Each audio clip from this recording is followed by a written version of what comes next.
Hey guys, welcome to the channel. As you see in the thumbnail, what if Naruto stuck in Madara's body got harem? Before I start, please do support for more awesome content and subscribe my channel and like this video. Go support and follow the Riffit for writing that awesome fanfic, and also make sure to comment on this story, link in the description. Let's start this video. Genjutsu, the art of sealing, was esoteric in nature. It could store a person's memories, vast amounts of knowledge, instinctual habits at doing something, a phantom consciousness, and even leave a portion of themselves in an object as a countermeasure. Though such feats of genjutsu could only be done by those who spent years after years of their lives to understand the art of sealing. 2 months ago, a feat of this scale occurred when the Jinchuriki of the Kyuubi went rampart. Pain, or Nagato, a shinobi of Omegakure along with his 6 paths, led an attack on the village hidden in the leaves. Their purpose? To take the Jinchuriki of the Kyuubi and drag him to their base. Prior to this, Pain had been responsible for killing Jiraiya the Toad Sage, his own former teacher, who managed to pass down information regarding the Rinnegan user's abilities. The 6 paths of Pain lead the assault, and after turning the village into a giant crater, his target Uzumaki Naruto appeared. Losing Jiraiya was a big blow to him, and later, he agreed to go to Mount Myoboku to master Senjutsu. He had attained Sage mode perfectly. The young sage fought against the 6 paths of Pain, taking down 5 of the paths before finally the Tendo path's power became too overwhelming for him. Naruto was later stabbed with those accursed black rods as he laid on the ground waiting for defeat. Help came in the most unexpected manner when Tsunade reappeared to help the Jinchuriki, who reminded her of both the brother and lover she had lost. Godin was not losing another person close to her heart. While her strength of display was impressive, her stamina nearly drained while protecting the villagers, and then, she was stabbed with the black rods of Pain, sending her into a comatose state. This made Naruto enter the tailed beast berserker state, wherein the Kyuubi's chakra formed a layer of red venomous cloak covering his body with an exoskeleton and 8 tails. Nagato, through his last remaining path, formed a small planetoid to contain it. However, Kyuubi's will of carnage overpowered it. Inside the mindscape, the image of Tsunade getting stabbed replayed constantly. He had already lost Jiraiya. The prospect of losing someone like Tsunade who tried protecting him had taken a mental toll on him. Kyuubi grinned with joy. Naruto arrived at the gate that held back the beast to tear off the seal and let loose hell on Pain for committing such an atrocity. However, he had been stopped by another person in his mind. Namikaze Minato, the 4th Hokage, stopped him. He revealed he was Naruto's father. That particular revelation had made Naruto react in the most natural way he could by punching his father in the gut. Later on, after Naruto calmed down a bit, Minato relayed that the masked man from the Akatsuki was responsible for the Kyuubi attack nearly 17 years ago. The 4th Hokage had mere moments before his chakra faded, but he proved why he was a seal master, as he ingrained knowledge of all his abilities, specific memories, along with other necessary information in his son's mind, along with tightening the Hakifukin.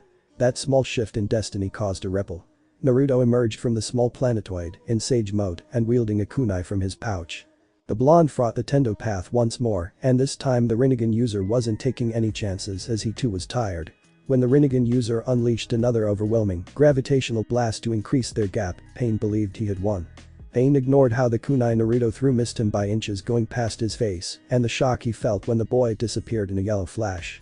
Naruto appeared beside him and ended the Tendo path with a destructive Rasengan.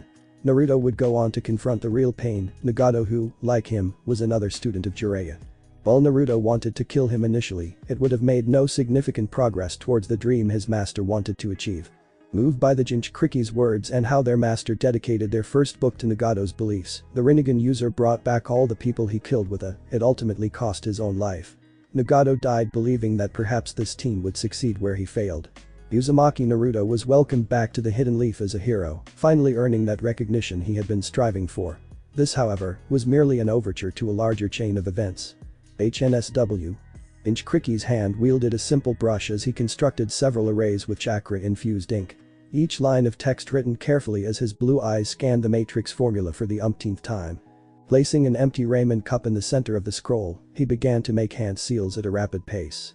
He had to hand it to Namikaze Minato, his father was worthy of the SS rank. To have a perception like that in his dying moments, such a thought process was terrifying. The memories he received also enhanced his knowledge on seals, tactics, and overall bumped his mind to a higher level. Of course there were some unique drawbacks, but he overcame them with some professional help. Finishing the chain of hand seals, he made the sign for the ram and a small, circular void manifested above the ramen cup. The apparent hole in the air was making winds rise in the room. Everything inside the barrier which Naruto had set up beforehand was slowly drawing towards the swirling aberration inside the room. Naruto observed the 4 Hiraishin kunai and noted the added layer of seals on the other side of the hilt glowing. The blonde kept another kunai outside the barrier for an experiment. He noted how everything outside the bluish barrier wasn't affected. As Naruto channeled chakra to escape from the 4-walled barrier he set up, he failed utterly. "Yada," Naruto exclaimed at his apparent failure. Happiness reverberated within him, and he would have done a victory dance like his former master if there wasn't a knock at the door. Urging the temptation to sigh and rip whoever the hell dared to disturb him in the middle of his mad scientist routine, he walked forward to answer. "Yo," said the guest.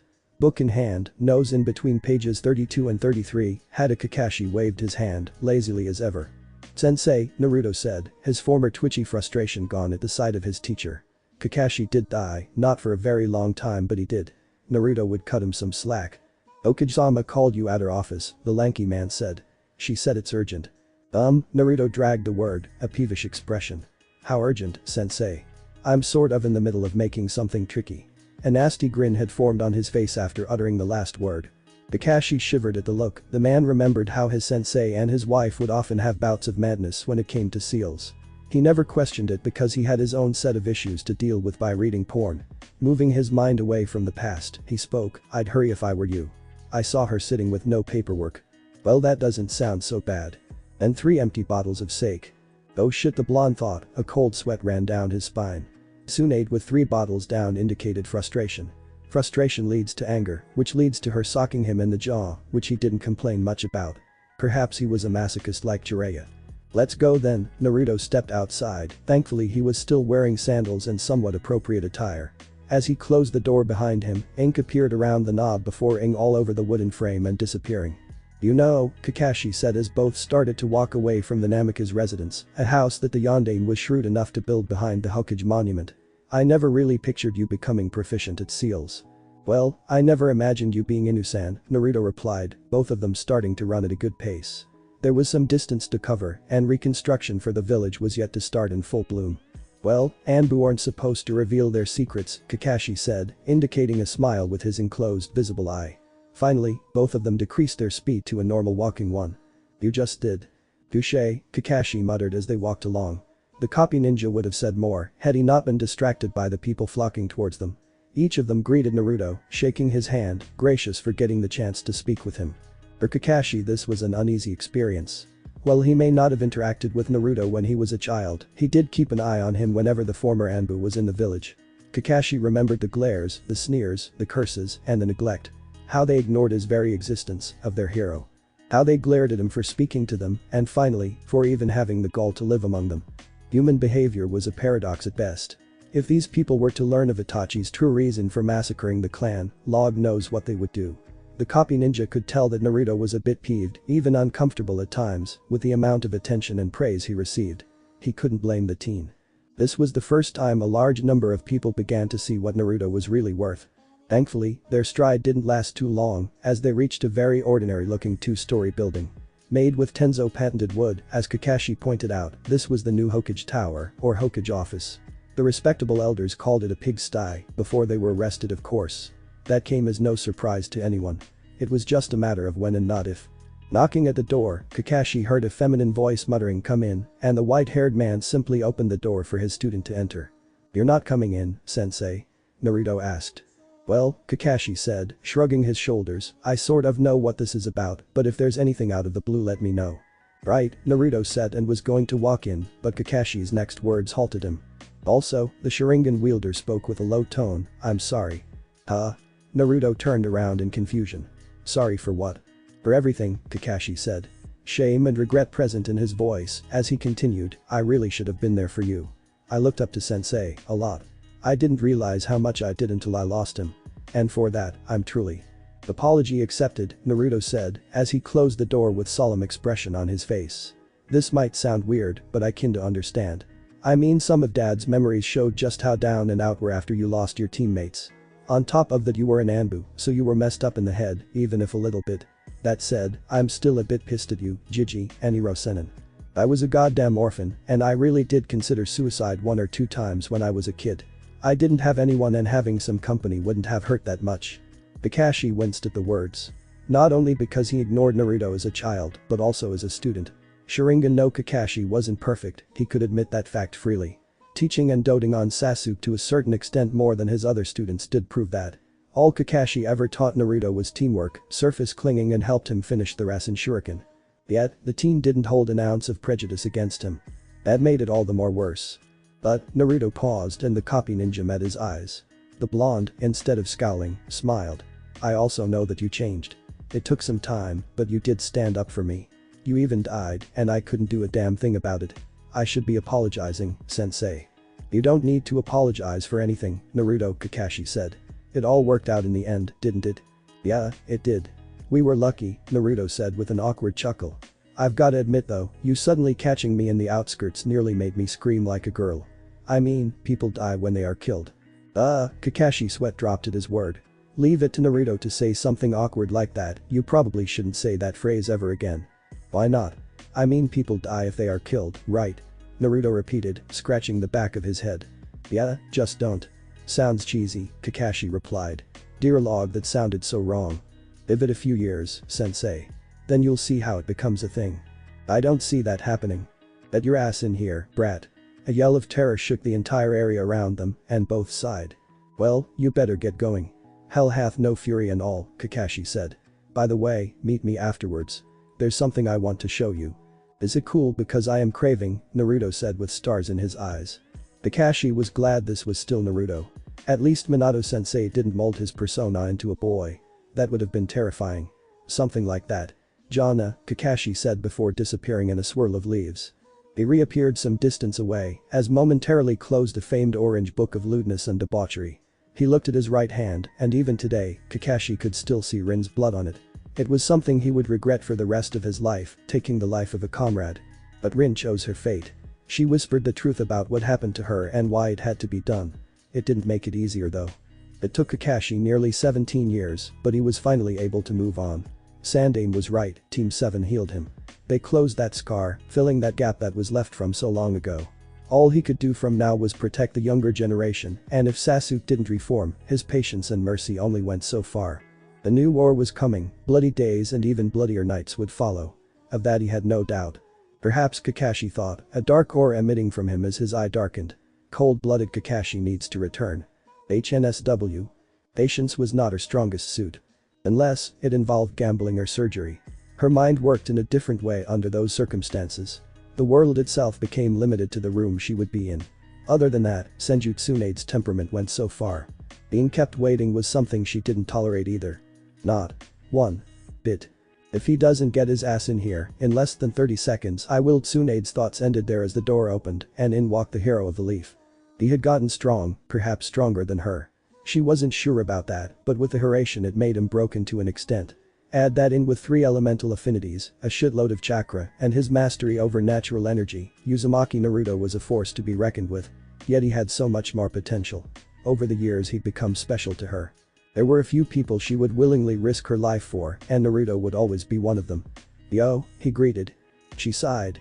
Getting him to have some form of etiquette was still a laborious task. Maybe it was impossible. But something was off, and she realized exactly what it was. That's it? She asked, curiously. Eh? What do you mean? Naruto replied in confusion. No, Bachan. Or anything like that. Tsunade inquired. It was something she was used to by now. Granted, she was old, something she didn't appreciate one bit, and being reminded of it didn't help. But Naruto not saying it felt weird. I figured I'd give you a break from that, he replied cheekily. I mean, you just got out from a coma, so.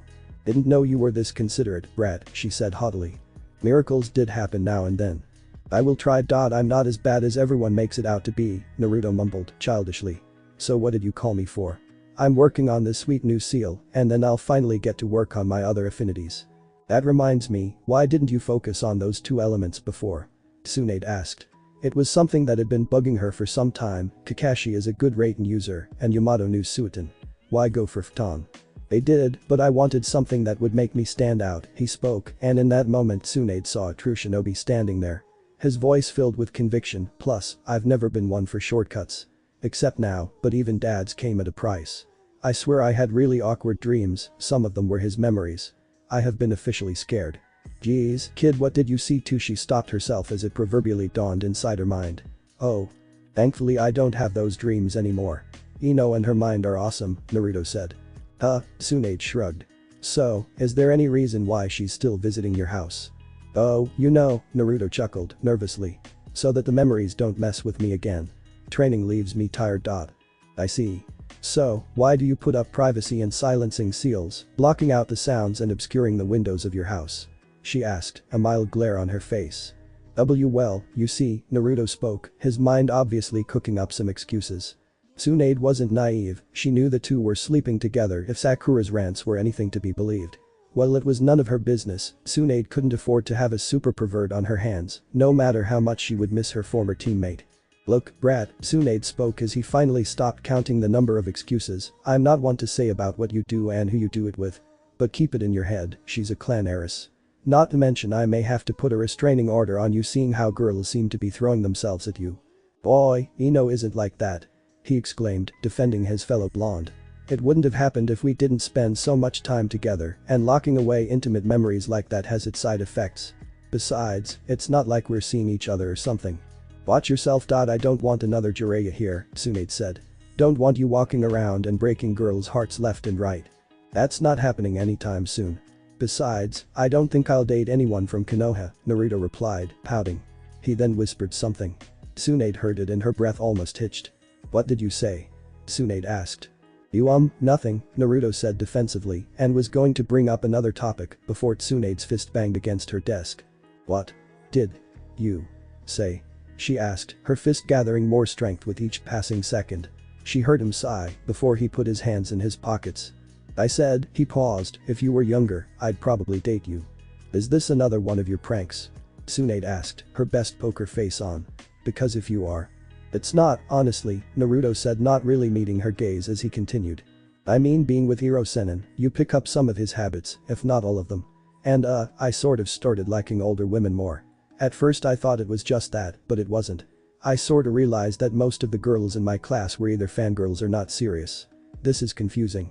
What I'm trying to say is, I like women that have their priorities straight. I mean, look at me. I'd probably need someone strong-willed, kind, loving, and bossy enough to keep me in line, considering how much trouble I cause. He finished with an awkward chuckle and closed his eyes. He didn't notice how Tsunade's eyes widened, how her cheeks had become pink before she cleverly hid it. You've become a smooth talker, Tsunade said, not meeting his gaze. Instead she opted to open a drawer and picked out a scroll. Unsealing the contents, it revealed a Chunin flak jacket. She then threw it at the unsuspecting blonde with a considerable amount of force as he keeled over. Damn it, what was that for? He grumbled in annoyance. Stupid blonde men and their stupid honey-coated words make her see him in a different light. Must be the sake messing with her. There was no way in hell that he looked like a man with a charming look on his face when he spoke. That's your jacket. Congrats, you're a Chunin now, she said, and thankfully, he became distracted by it. That was good. Awesome, he said as took off his jacket and once more, Tsunade cursed her mind. The blamed sake in her system made her notice how muscular his arms became. Hell, he shouldn't look that good with his hair flowing like that, and he had grown his hair too. Don't do something stupid, Tsunade, she told herself. This is Naruto. A brat. Minato and Kushina's brat. He's far too young. She fought those budding feelings back. While she was wholly abusing her intentions, the woman part of her refused the statements. It had been years since Tsunade had been remotely intimate with someone.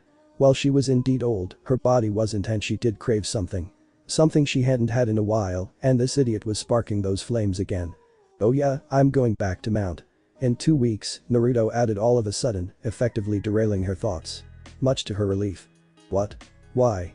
Tsunade asked. She couldn't let him find out about the declared war under any circumstance. She knew exactly how he would rush to the front lines if he found out. Well, my senjutsu training is finished, but there are a few more things I want to work on. I think I know why Kakashi-sensei called me today, Naruto said.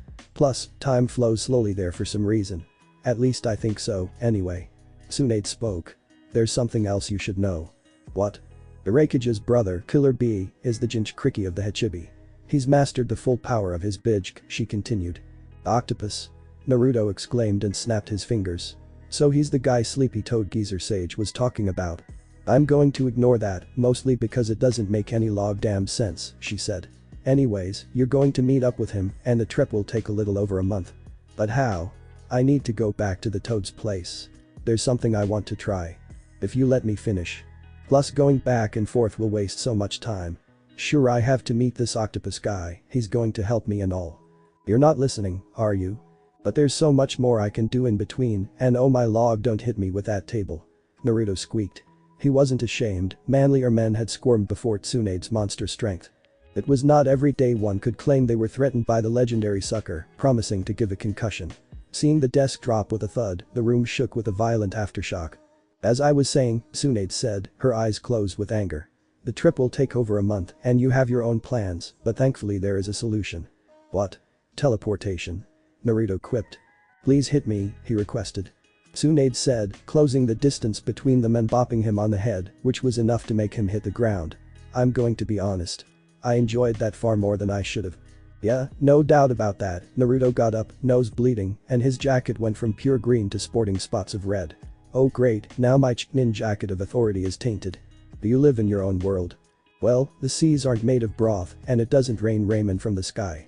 So no, he said and felt Tsunade's palm settle over his nose. A green glow emitting from it and a small warmth encompassed him. Wow. Yeah, my mystic palm is a bit different from Sakura's and Shizune's, she replied. It's because of the chakra nature difference.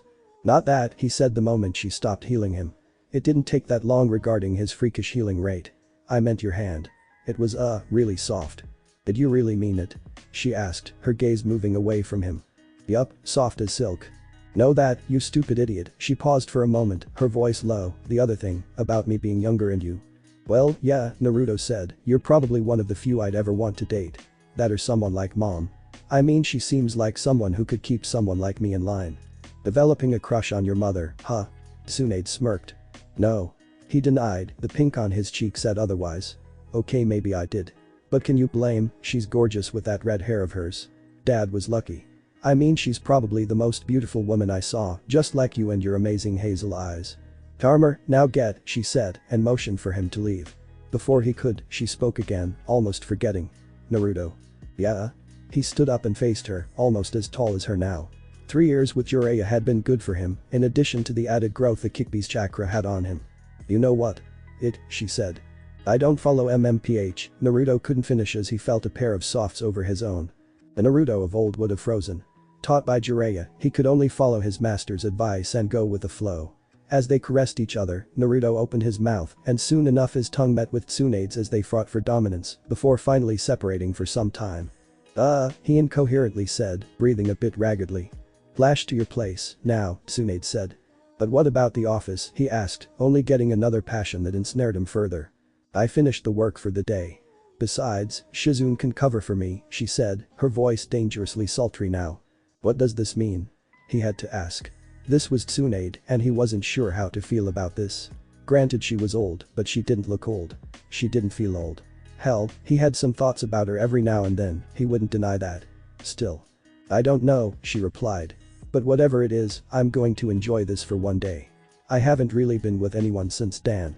I need something to calm me down. Can you do that for me, Naruto? That was all he needed to know. Her saying his name. Sure, things wouldn't work out between them. Time had made sure of that, but for today and some other nights if he was lucky enough he would oblige. Sure, he said, sure that the perverted sage in heaven would be proud. And with that Naruto and Tsunade disappeared in a yellow flash, appearing in his house. In the bedroom, conveniently enough. It didn't take long for them to heatedly take each other again, but once Tsunade's kimono-style blouse came off he thanked the gods of all that was eki and hentai, as Jiraiya taught him. And the log, always the log. I see it, Iro-sen Naruto said as he looked at a topless blushing Tsunade. Her magnificent chest waiting to be ravaged, that near-death beating of yours, did not go down in vain. Hey, she said, in an almost shy voice yet having some sass in it. What the hell are you looking at? The most beautiful woman in the world and was all he could say before Tsunade pulled him by his shirt, he only noticed now how his parents' picture frame was facing them. I'm sorry, but this is worth it. HNSW. Pain everywhere, Naruto groaned out, with all the strength he could muster. Oh, that's just weakness leaving the body and karma working its charm, said a beautiful red-haired woman. Her violet eyes twinkled with mirth upon seeing the teen sit up, cracks resounding with his movements. Karma has nothing to do with it, Kachan, Naruto muttered as he held his ribsage. Sure, the whole thing was in his mind, but being slammed around with Kushina's chains was not nice. Now he knew how the Kyuubi felt during their fight when the beast was held down. The poor big incarnate of destruction. Well, I wouldn't have done that if you hadn't slept with Tsunade in my room. She yelled, her hair flickering wildly. It was eerily reminiscent of how the Kikbi's tails would menacingly float. Do you have any idea how awkward it was watching my little baby plunge himself into a woman decades older than him? Technically speaking, her body doesn't age as long as the seal is in effect. That's not the point, Kushina said, her first manifested chains to emphasize the yet-to-be-said point. You turned out a lot like Jiraiya. Honestly, having someone even before you're married. Really? Naruto questioned. What do you mean really? Kushina replied. I know, Naruto simply said, looking away, his own cheeks red. The image was vividly clear in his mind. Know what? Kushina asked, not liking how Naruto was dodging her questions. She wanted to give out a beating. In her opinion it was wrong. About the Horatian mark on your left ass cheek, he replied, and instantly received a jackhammer-like blow to his face. Kushina's face and hair shared the exact same color. That's not something you say to your mother, she said, and wildly flailed her arms around. Gonna be honest here, Naruto said, clutching his head in pain, at this point I'm sure I have brain damage. But that filthy mind, I'm not surprised. Jiraiya corrupted you way too much, Kushina said with an angry glare. That's rich, considering what you and Two-chan used to do when you were 16, Naruto replied. Okay, maybe he was a bit of a pervert, all men were, but people really ought to cut his former master some slack. Jiraiya was lust incarnate to a certain degree, which he proudly admitted, but the man had admirable traits too. He passed on his dream of bringing peace to the shinobi world, and the Toad Sage firmly believed in Naruto too, not to mention Minato and Nagato backed that statement. On a side note, and a very wrong one, Kushina looked cuter with a blush. Naruto, you piece of shit, he told himself. That's your mom. Think about Ino and Tsunade naked. Goddamn red hair.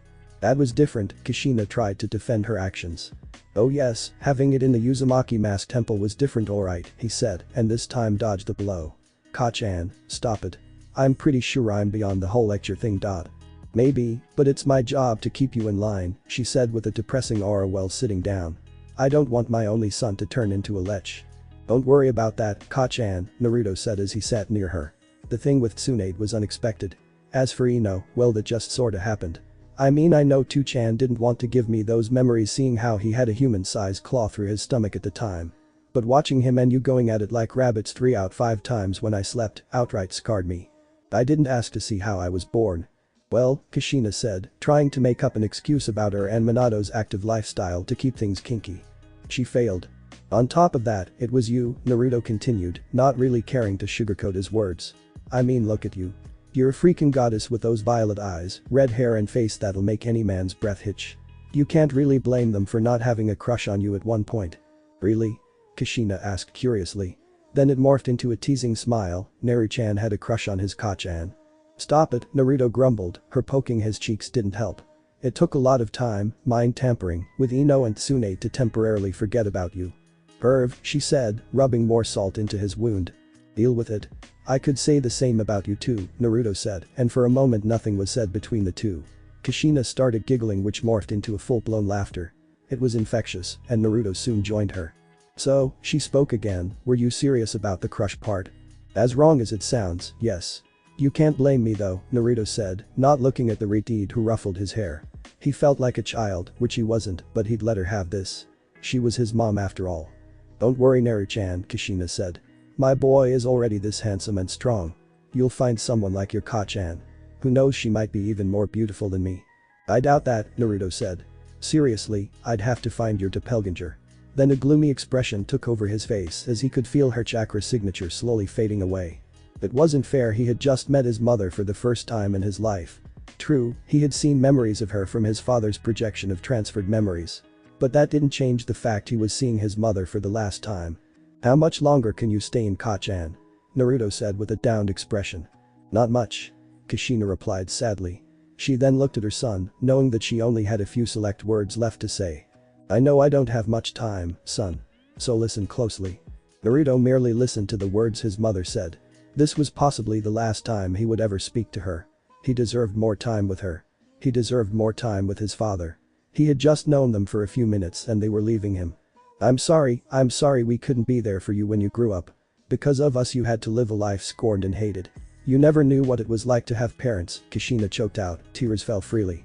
It was still a miracle how her son hadn't outright hated his parents for doing this to him. He had a strong heart, her son. Like a true Uzumaki. "Boy, don't worry about that Kachan," Naruto said with a grin. He slowly put his hand over his chest as he spoke. "I never hated you guys for that. In fact, deep down I knew that you guys loved me. And besides, being fuzzy isn't such a burden." Well, it wasn't, and I guess it was because I always sort of knew that my parents were looking out for me even if they weren't here. Looks like I was right. The moment he finished, he felt a familiar sense of warmth around him. His mother was hugging him. He too hugged back and gripped her as tightly as he could. He could see the lower portions of her body fading into golden dust, disappearing into nothing. "Don't give up until the very end, Naruto. But something tells me you won't. You're my son after all," she said as she laughed and cried at the same time. "Damn right I am," he replied with a tone of confidence. Her form was fading even further. Only her upper body portion remained as she said her last words to her son in this world. "Thank you for letting me be your mother and for letting Minato be your father. Thank you for being our son. Thank you, Naruto. Damn it, you made me tear up Kachan," he said to no one as he stood alone in the inner shell of his mindscape. Even beyond death, his parents had helped him. He closed his eyes as the last few drops of tear fell and vanished. He opened his eyes as the blue orbs shined with determination. Whatever doubts had previously plagued his mind had disappeared as he channeled the Kyuubi's chakra to gain a golden cloak of chakra covering his body. With this power, he would stop the Akatsuki. Madara, Toby, whatever he called himself, he was the last turtle. This should be enough to take him down, Naruto thought to himself. From Yu-chan's memories, Madara's biggest weapon is his intangibility. If I can just time my attacks right, I should be able to defeat him. Deactivating the form inside his mindscape, his thoughts went back to everything that transpired after he was recognized as a hero those 3 historic months ago. Sasuke joined the Akatsuki. Danzo's attempt in becoming the Godam and being killed by the Avenger. The truth behind the Uchiha massacre being revealed to all. Naruto clenched his fist and cleared his mind. He would keep his promise and break the cycle of violence. This was something he owed to not only his master, his parents, Nagato, but to every single shinobi who had to die because of flames, war and hatred brought forth. Or Uzumaki Naruto would die trying. The shadow of death loomed over Uchiha Obito. Birds chirped as Kakashi reappeared from the spatial distortion that existed in one of his eyes. Seeing Obito alive shook him. He had adopted the Uchiha's ideals on camaraderie, they played a large part in his life. Witnessing the person he thought dead to be responsible for the deaths of Minato, Kushina, and countless others in the war took a toll on him. Obito caused doubt to surface, especially regarding Rin's death. Of course, it was Naruto who broke him out of that self-loathing and provided the push he needed to face his former teammate in the Kamui dimension. Kakashi won the battle, but at a steep price as the Uchiha escaped, leaving the masked Chunin with a nasty wound. Obito managed to stab Kakashi in the chest, and if it weren't for years of working through pain, he would have lost consciousness. He needed time to tend to his injuries on the spot and mentally praised the Shinobi Alliance for coming up with the emergency aid scroll that was planned out by the Godam Hokage. The copy ninja carefully and patiently closed the wound, making sure there was less room for it to hinder his abilities later. He took 2 soldier pills, letting his chakra build up. Traveling out of the Kamui dimension would take a good amount of chakra, and considering the plan of action he had already set forth, Kakashi would need to conserve another chunk of it for a specific purpose. When he saw from his shared vision with Obito's other Sharingan Naruto and Sasuke fighting against Obito, he bided his time. The copy ninja's faith in his 2 students solidified when he felt the dimension shake and slowly collapse, and Kakashi used his chakra to emerge while making hand seals at the same time. Now, he stared down at the limping form of Uchiha Obito. A former shell of the great person that Kakashi knew, a man he failed and a shinobi the Sharingan wielder looked up to. The person on the ground, white-haired, withered and desperately clinging to life was not Uchiha Obito. This was Toby, as Kakashi now called him inside his mind. A man who orphaned Naruto on the day of his birth, a mastermind responsible for the Bloody Mist's internal conflict, a human who sought to wring freedom from humanity and trap them in an endless dream world. Whatever doubts that lingered inside his mind had vanished, and Kakashi would end this. This was his responsibility, his students had done enough. Kakashi, the copy ninja, turned toward Sasuke, the raven-haired teen looked weary. If you're going to kill him, don't waste more time. Valkyrie, lightning cutter, Kakashi muttered as the chirping of birds slowly decreased and the coalesced lightning sharpened to resemble a blade. Sensei, he heard Naruto speak, who was still in sage mode. It was good to watch how the blonde didn't let his guard down, are you sure? Yes, the copy ninja replied, his voice firm. This person isn't Obito, not anymore. You two have done enough, now rest. Seeing Naruto nod and Sasuke following him gave Kakashi all the confirmation he needed. The Chunin looked at the withered white-haired man, his body slumped against the cold rocks a few steps away. His breathing was hoarse, followed by an occasional choke, and he was trying to say something. Hey Kakashi, he muttered out. What the hell are you waiting for? I want you to look me in the eye when I end you. I want you to realize you were wrong. That all this was for nothing, Kakashi replied. He heard laughter. It was empty and Kakashi could hear the hopelessness in it. He saw how the former Jinchuriki finally began to shed tears as he continued his chortle. It went on for some time before the broken man spoke. Kakashi, he said, and for a single moment Kakashi faltered. The image of the broken man was replaced by a cheerful teen wearing goggles, adorning a stupid expression on his face. Memories hammered their way into the copy ninja's mind as he repressed them. He told himself this wasn't his comrade. This man was a murderer, a being seeking to bring order through chaos and trapping the entire world to get his way. Do it, the man whispered as he cried. End it. Do it before Madara makes me, and once again he coughed, spitting out blood as he choked on his ragged breaths. Once more, Kakashi faltered. He had been preparing to be the cold-blooded killer he was back during his Anbu tenure, but it seemed that staying with Naruto had rubbed off on him a bit. Before Kakashi could say anything, his eyes witnessed a black ooze making its way out of the ground. The face could be seen, its eyes wide as a smile could be seen on the sludgy creature. Black Zetsu, the copy ninja thought. But it was supposed to be imprisoned by the Horatian squad unless they caught a clone.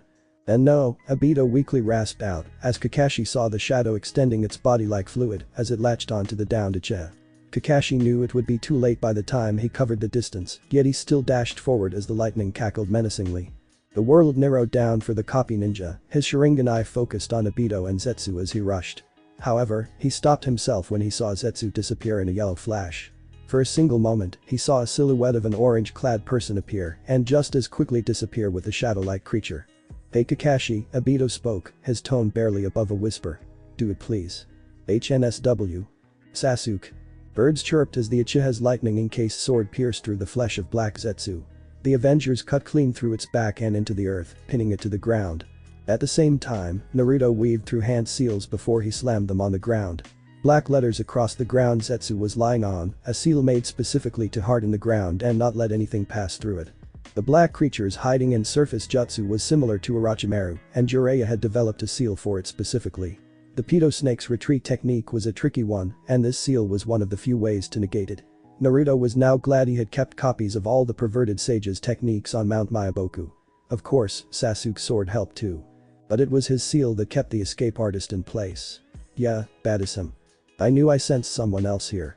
Thanks to your last little surge of malice before you jumped to Obito, I was able to sense exactly where you were, Naruto spoke, a cheeky smile on his face.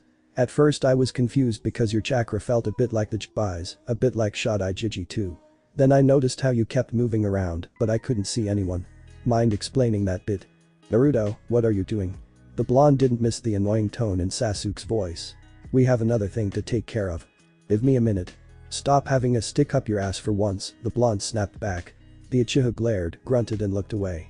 Naruto mentally congratulated himself for shutting up his former, soon-to-be teammate. He faced the malleable thing again and continued, now, where were we? You think you scare me, boy? It asked, and the blonde could feel the condescension in his voice. Soon, Madara-sama will get to him and when he does, you're all doomed. For someone who's going to be trapped in a dream world, you sure seem eager about it, Naruto said, his mind ridden of all his former amusement. Even Kurama is saying the same. Hell, he says that your chakra seems familiar to another person. Naruto saw how Black Zetsu's face suddenly looked flabbergasted. Granted there weren't exactly solid facial features, but the blonde did pick it up courtesy of Kurama's emotion sensing service. Listening to a beast now. Here I thought you were different. Boy, Naruto, Kurama said in his mind. The Kikbi no Kitsune, a sign of death to all, but a newfound friend to the blonde, continued, he's getting nervous. Yeah, I noticed, Naruto said in his mind. Something doesn't feel right. No need to take chances. Kill him. 6 months ago, Naruto would have immediately shunned such a thought. But Jiraiya's death and seeing the true hurdles that his father faced as a shinobi, not to mention his own experiences, proved that there were just some people who could never be helped. There were some who could only get that many chances, Zetsu was not one of them. Hell, Naruto still had plans to kill Obito if things went south. While the former Leaf Nin did have regrets, tons of them, he was still a threat, the sole reason why Naruto was an orphan. He wasn't perfect. Far from it, the blonde was just as flawed as anyone out there and his mercy, large as it was, did have its limits. Alright then, Naruto spoke, sage mode still activated as his right hand showed the kanji letter for sword. One puff of smoke later, the blonde had a katana in his hand. Unsheathed, the heimin on the edge of the blade seemed to exude menace. The near silver gleam reflecting off of it certainly didn't help, and with a swift motion Naruto stabbed it into Zetsu's shoulder. A writhing muffle of pain was heard as the near-invisible coat of wind surrounding the blade proceeded to slash further into the flesh. Black blood oozed out of the victim as Naruto mentally had a conversation with Kurama. They were yet to be recharged from their scuffle which had lasted for more than 12 hours apparently. Fighting on the battlefield in a war truly did mess with perception. In their small chat, Kurama guided Naruto to say something to Zetsu. It was just a hunch on Biju's part. Nothing more than that, but the kitsune was pretty damned sure it might bring out a reaction. Probably. No promises, Kurama said in his mind, just to make sure of that fact. Stupid fox. Kagaya, Naruto said, and almost immediately Zetsu's head snapped up to meet him. The blonde grinned, hit that on the right on the nail dot. Naruto, Sasuke spoke, his eyebrow raised as he still held the streaming lightning to paralyze the creature. Who's Kagaya? Well, according to Kurama, Naruto said before he pulled the blade out of Zetsu's shoulder. She's a goddess, or the closest thing to a real goddess. Elaborate, came the swift reply from the Uchiha. You heard of the Sage of Six Paths? Naruto asked, and took the raven-haired teen silence as his answer. Well, apparently Kagaya was the sage's mom. Oh, and she's also the Jibai. What? The Uchiha questioned. Naruto couldn't blame Sasuke for that. He himself found out, now no less. If Kurama was a little more cooperative from the beginning he could have known this shit beforehand. Damn foxes and their pride. They would be the death of him one day. Betting a bit over yourself now, Naruto, Kurama said, a bit dangerously. You know what, maybe I'll just stop holding sage mode and… Boy. Naruto mentally yelled while trying to keep a calm facade. Though if one were to look closer, the beads of sweat and throbbing nerves on the blonde's face looked amusing. Not now, especially since Shading Jiji is fighting Madara theme. HMPH the Kikbi no Kitsune grunted, quite uncharacteristically if Naruto was to guess. Fine, but after this I want some peace and quiet. Also, you're going to change this place.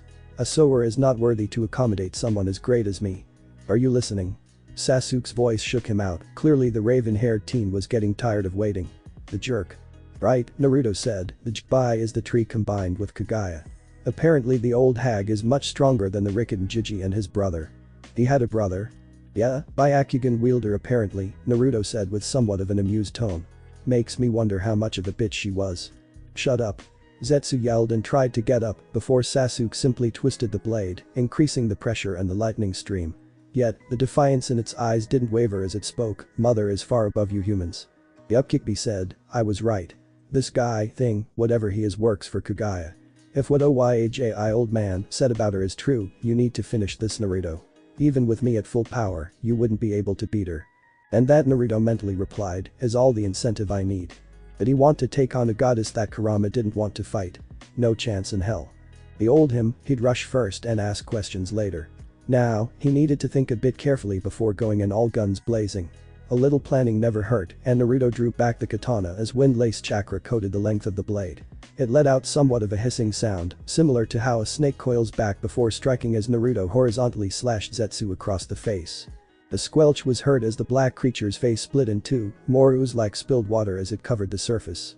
Its body shook violently, gushing out the dark liquid as a disgusting smell covered the area. Naruto retched a bit before jumping away. Sasuke lifted his hold the moment when the blonde sword struck the now dead Zetsu's face. Somehow, Naruto said with a groan, instead of making me puke, that just made me hungry. Sasuke grunted, clearly out of disgust at the words the blonde said. Oh, don't you me, team, Naruto said with a hint of familiarity. I know exactly what you meant by that. Really? Loser? That's all you have to say? You're lucky you're endearing. What? I meant as a friend, you ass. Honestly, hanging out with Orochimaru has messed up your rule orientation more than I thought. As if you'd know better. I do. You wait. Don't tell me, Naruto said with a shit-eating grin on his face. Oh log, you're still a virgin. Denial through silence. Seems like you're Mo. Wait, you're not. Who? When? Seriously? You're just going to ignore me? Fine, be murky.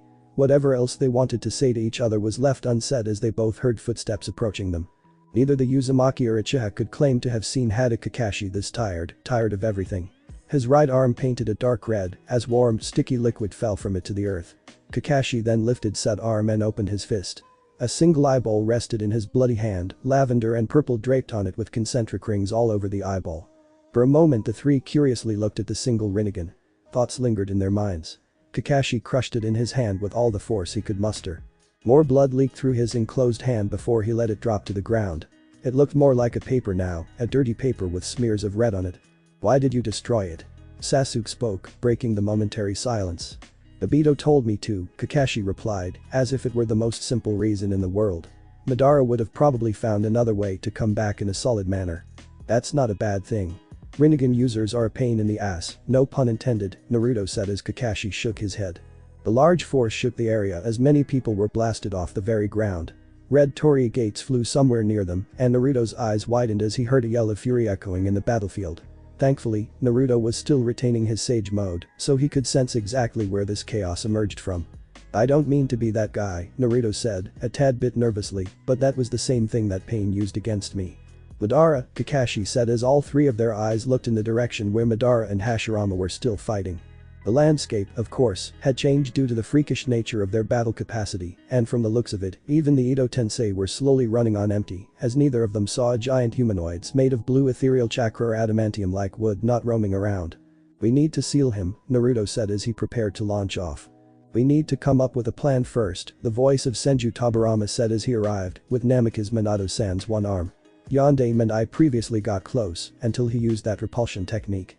All my Hiraishin kunai around that area are gone too," Minato added, his tone grave serious. "I'm low on chakra at the moment," Sasuke said, and it was true. The Uchiha had used up a lot of chakra in the fight against Obito in his Jinchuriki form, and Naruto himself was a bit tired. "Soldier pills?" the Nidaime Hokage asked, and all three, living, shinobi shook their heads. The Senju looked at the source of the booming noises coming in. Madara sensed that Obito was dead and later used that technique of his. "So, we got a pissed off, undead Rinnegan user after us. Just great," Naruto said as he cleaned a sheen of sweat from his forehead. "Shadaime-sama has been slowing down ever since he got struck with those black rods," Minato said, and that got Naruto's attention. Wait. Black rods," he yelled, and two undead Hokage nodded their heads. "This is bad. This is really bad, we need to go help him, now." As Naruto dashed off, all the other shinobi followed him. Minato happened to be the closest to him. "Naruto, are those the same black rods that?" "Yeah," the blonde said. "I didn't think Madara used it on Shadaime Jiji already." "What's going on exactly?" Tobirama asked as he caught up along with the others. "The black rods," Minato explained, "can paralyze all movements. Touching them without natural energy only causes more harm, and the victims impaled with it can't move freely." "Then Madara," Tobirama said, contempt lacing his words. "He's been letting Nai-san gain the upper hand this whole time, considering how long he's been stabbed with those. Just waiting for the right time." "You've gotta be kidding me," Naruto said as all of them saw a blue, incomplete Susanoo form around Madara's frame. Even from a far distance, the large human-like being with two faces could be seen making hand seals. "Oh. As all of them kept rushing forward, a shadow covered the entire landscape. The moonlight dimmed as darkness like a plague across the landscapes. All the shinobi, Kunoichi and the Bijik looked up. A cold sweat ran down the spines of mortals as a large asteroid descended from the heavens, and almost all of the shinobi stood still. "Damn it. It's that again." Naruto yelled out of frustration. If he had Kurama's chakra mode right now, maybe he could do something. Right now he could perform 3S ranked or a bit above that class techniques, and then the natural energy would run out. "What is that?" Sasuke asked, his eyes widened at the sheer size of the falling celestial body as it was falling slowly to create more suspense. "I don't know the name. But there's two large boulders falling, not one," Naruto said as he was preparing to make shadow clones. Madara would have to wait for the moment. Maybe with Nidaime and his dad, Naruto could teleport them out of here. But he had to time it right, and he was a bit low on chakra at the moment. "Damn it." Naruto yelled as he stopped and was about to make clones. It seemed he didn't have a choice. He still had that technique left, but with the amount of chakra he had, he couldn't pull it off, and given the circumstance of now he didn't have a choice. Before he could though, he was stopped by a voice. "Boy brat." An inhumane, loud yell came and Naruto couldn't stop the grin forming on his face. Son Goku, the Yonbi and the other Bijik were rushing towards the two asteroids. "Leave those falling testicles to us. Go seal that bastard. Finally I get to get loose." Shukaku yelled with glee, and his excitement towards destruction was well appreciated at the moment. "Must you two be so crude," Isobu said with a bit of disdain. "Higher, Chimay.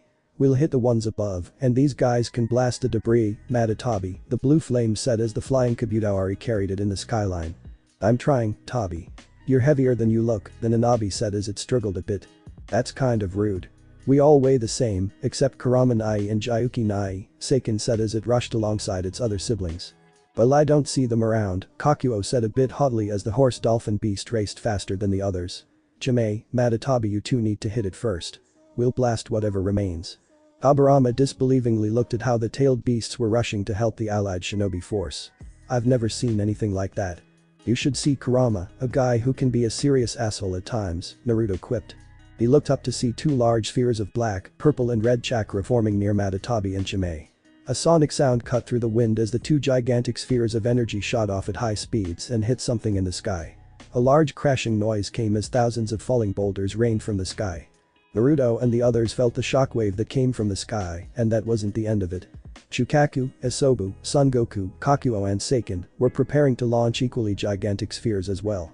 Then Shukaku, Son Goku and Seiken blasted theirs as the three small planet-like orbs were fired at the falling asteroid, and upon impact, a scene of complete oblivion was seen as a white light shone in the dark sky.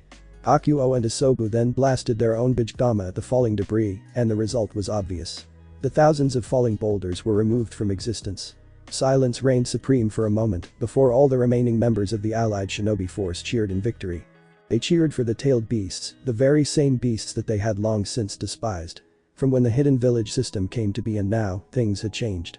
"The era of shinobi," Tobirama said with a hint of a smile, "it's changed from what I remember." "We can all talk about this later," Sasuke said, not really looking to socialize from Naruto's perspective. "We have to seal Madara first." "You know what, team?" Naruto said. "For once, I agree with you."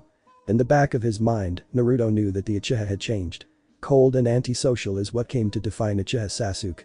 The reason behind why the blonde had unyielding faith in Sasuke was simple. Itachi's reanimation had successfully used the Kodomatsu Kami on the Avenger after Naruto used a contract seal to break Kabuto's hold over the former Akatsuki member. "I feel like killing myself now," Sasuke added as an afterthought. "Log damn it, team. HNSW.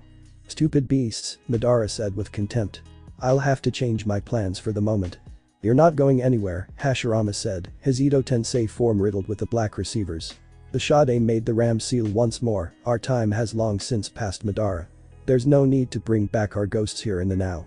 "You're still blind as ever, Hashirama," the undead Uchiha said. Madara then made a ram seal, and the Mokuton user felt a foreign chakra seeping into his circuits. His entire body buckled under the weight as his Edo Tensei frame cracked like glass, skin fell off like paper as Madara walked forward. Standing in front of the now kneeling Senju, the ghost of the Uchiha spoke. "You honestly think this alliance between the villages will last? You're an even bigger fool than you were back then," Madara said, disappointed at his rival. "You're wrong," Hashirama spoke with stoic determination in his eyes. "This generation is different. They're the dream we once sought to complete, Madara. Why can't you just accept it?" "Speaking to you is pointless," the Uchiha said as a black rod emerged from his palm and pierced into Hashirama's chest. "It's only a matter of time, Hashirama. I will achieve my goal. Obito may be gone. I'll just use someone else to bring me back." "Another Rinnegan, huh?" Hashirama barely spoke as he felt his natural energy leaving his body.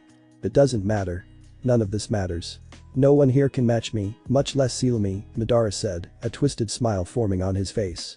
"I'll just bide my time, kill everyone, keep one alive to bring me back. Then use the Mugen Tsukiyomi." "You'll fail," the Shadame said, as the last of the red and black markings on his face disappeared. "Uzumaki Naruto and Uchiha Sasuke will stop you. The brat who doesn't come close to my level will beat me," Madara said, in mirth. "And the Kikbi brat with his flashy hopes to stand a chance. Hashirama, both you and I could crush them. They have something we don't." "Humor me then," Madara said. "What exactly do they have that I don't?" "A dream worth fighting for," Hashirama smiled before another black rod went through his chest as his frame cracked further. "I'll kill them both. An Uchiha who fights for your peace is already a lost cause, and as for the Kikbi brat, he's the linchpin here," Madara said as he drew his hand, senses became sharper with the added enhancement of Senjutsu. "He's the one tying this whole thing up. In fact, he almost reminds me of you. Only more stupid." "His name," Hashirama said, defiant as ever, "is Uzumaki Naruto. He is the one who will bring that peace. Even though I've known him for a short while, he's earned my trust. The entire shinobi forces are looking up to." "I won't deny that," Madara said as he felt some chakra signatures approaching him. Most of them were fodder in his mind, but if I kill him first, the entire thing will fall apart. Say if I were to fail and he were to die, there would be no alliance anymore. Go ahead, say I'm wrong." "You are." "I'm not," Madara said as he saw the battalion of shinobi approaching him. "You think it's the mere conviction of the Uzumaki brat that's keeping them in line? No, Hashirama. It's fear. fear of how strong he is. He's allied with the tailed beasts, he's mastered the power of the Kikbi, and has an advanced form of Tobirama's dot. No village in their right mind would break the peace as long as he and that Uchiha brat is around. Madara kicked Hashirama away like a discarded toy as he crashed into the distant stony wall. Making the necessary hand seals he prepared for a while, using his feet as a weapon to drive away members of the allied shinobi force that came rushing in.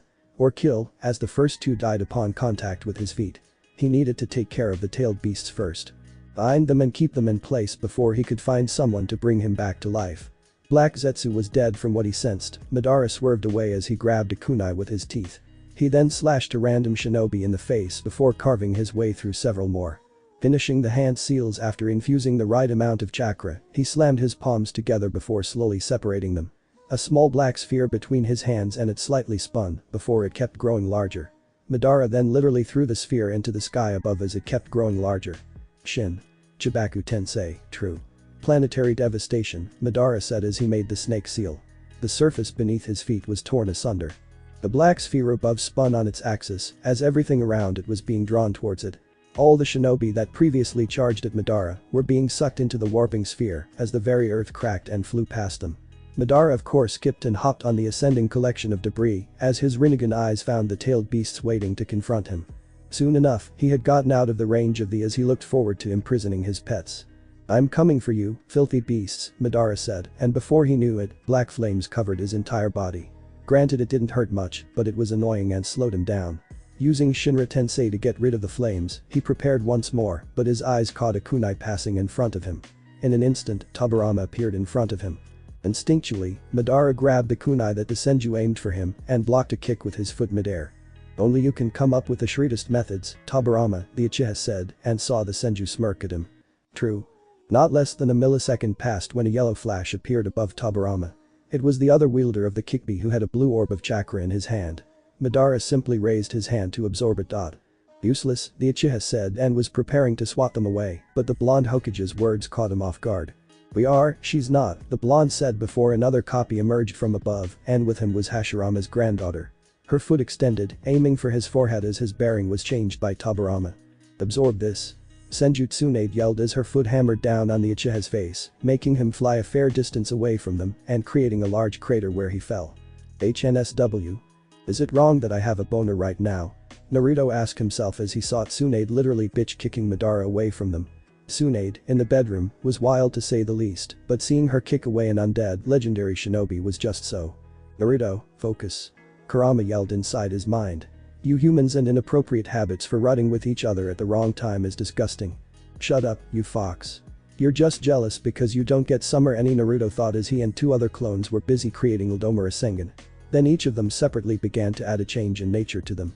Lightning cracked, water swirled, and wind screeched as the three blue spheres began to gain additional features. Water danced around one of them, thrusting about to unleash waves. Lightning chirped as six revolved around another, the sphere sharpened at one end as well. Finally, the last one had white shuriken-like blades spun with high velocities as it screeched. Naruto calmly prepared one of his most devastating collaborations at the small planetoid. Once he was in the launching range, he prepared to unleash it knowing full well that some shinobi may die from the effect of it. But it had to be done. Suiton. Uldomarasen Hahanrik, water release. Giant spiraling ripping torrent. Brayton. Uldomarasen Rakurai, lightning release. Giant spiraling lightning bolt. Ton. Uldomarasen Shuriken, wind release. Giant spiraling shuriken. All three launched simultaneously as they went with high speeds towards the moon-like structure, cutting through the debris and unfortunately some bodies, before finally hitting the black core of Madara's. A large explosion occurred as the shockwaves shook the area around it for 2 whole minutes before it settled down. Then all the flying debris in the air fell down along with the shinobi, who were smart enough to somehow evade the falling boulders. "I am taking a vacation after this," Naruto panted out, his sage mode finally running out of juice. He sat down and saw Sasuke munching on a soldier pill. "Where the heck did you get that?" "Swapped one off someone nearby," Sasuke said as he swallowed the pill. A look of dissatisfaction crossed his face. "It's not enough." Naruto and Sasuke saw how Madara had gotten up and was now fighting against the 5 Kage, the Bijk and so many others with his Susanoo. It was frustrating to see just how powerful he was, but Naruto noted something when Sasuke spoke. "Is he slowing down?" Sasuke asked. "Yeah, he is," Naruto said, but it wasn't slow enough as Madara revealed his own set of black flames to kill so many around him. Oh great. He's got black flames too. Naruto, Sasuke said as he got up. Do you have anything that will work against him? Just one, Naruto said, and Uchiha noted the grim tone of his voice. Will it work? It will, the blonde replied, and Sasuke nodded before bolting off towards where Madara was. Purple aura surrounded the Uchiha as his Susanoo came to life and went straight for Madara. I don't have a choice, Naruto told himself. Boy, Naruto, Kurama said. Are you sure about this? You do realize what'll happen to you? I know. And I am not looking forward to it either, Naruto said with a sad smile. What'll happen to you? I don't know. Never really died before, Kurama said. But you will come back, right? Eventually. That's good, Naruto said. After all that shit you've been through for so long, it'll be nice to get some respect. I don't need respect. All they need to do is fear me. Oh, don't you start that shit again. Fine. Kurama, can you lend me some chakra one last time, buddy? I don't have enough, nor does my other half. We need more time.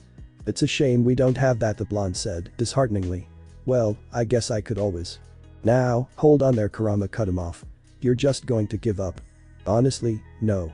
I was thinking of pulling off self-destructive, but last time I checked, I'm not that art is an explosion, guy, Naruto said with a deadpan expression. Well, glad to see you haven't given up. As for the chakra problem, leave that to me, the Kikbi said as it took in a deep breath. Minions, give the idiot your chakra. Ah. Naruto clutched his ears from the sudden shout Kurama gave. What was that, Kurama? It hurt my body more than I thought. Not now, fleshbag, Kurama chided, I know all of you heard me. The kid's got a plan that'll work. So whatever the hell you idiots are trying to pull off, stop it and lend the kid some chakra.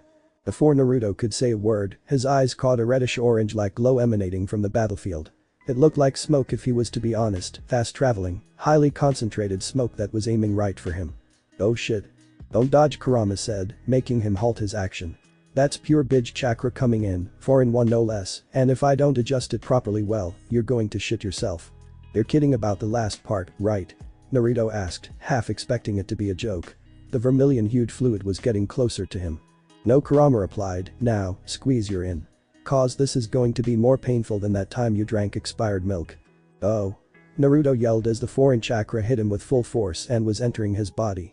Pain was the only thing he could feel right now. His flesh was on fire, his nerves became ice, and his mind was on the point of breaking. Still, he stood his ground as his body absorbed the large volume of chakra. Luckily, the pain ceased after a few minutes as smoke came off his body. He fell on his knees and panted heavily. His hands looked like they had cracked, similar to the ones Ito Tensei had on them. Then the mark slowly receded before his normal complexion returned. What the was that? Naruto asked as he felt rejuvenated, but there were some stiff spots as he finally stood up. That was me opening 7 gates in your body. If I didn't, you'd already be dead, Kurama said. So, I'm part Bij now? Naruto asked as he prepared to take off into battle. No, it was so I could moderate the chakra. Don't get above your spot in the food chain, the Kitsune finished, and Naruto mentally chuckled at the words. Well, the blonde said, I guess it's time to end it all. HNSW. Rinbo. Hengoku, Limbo. Border jail, Madara muttered as a shadow of himself moved around and kicked 2 Bij away. The technique relied on him making a clone of sorts that separated from his body. It moved around due to its invisibility and took care of some of the problems he had. It was getting annoying in his opinion. The fact that his body was getting slower, for some reason he was yet to find out, didn't help. The Uchiha brat was putting up a good fight as well with a complete body Susanoo.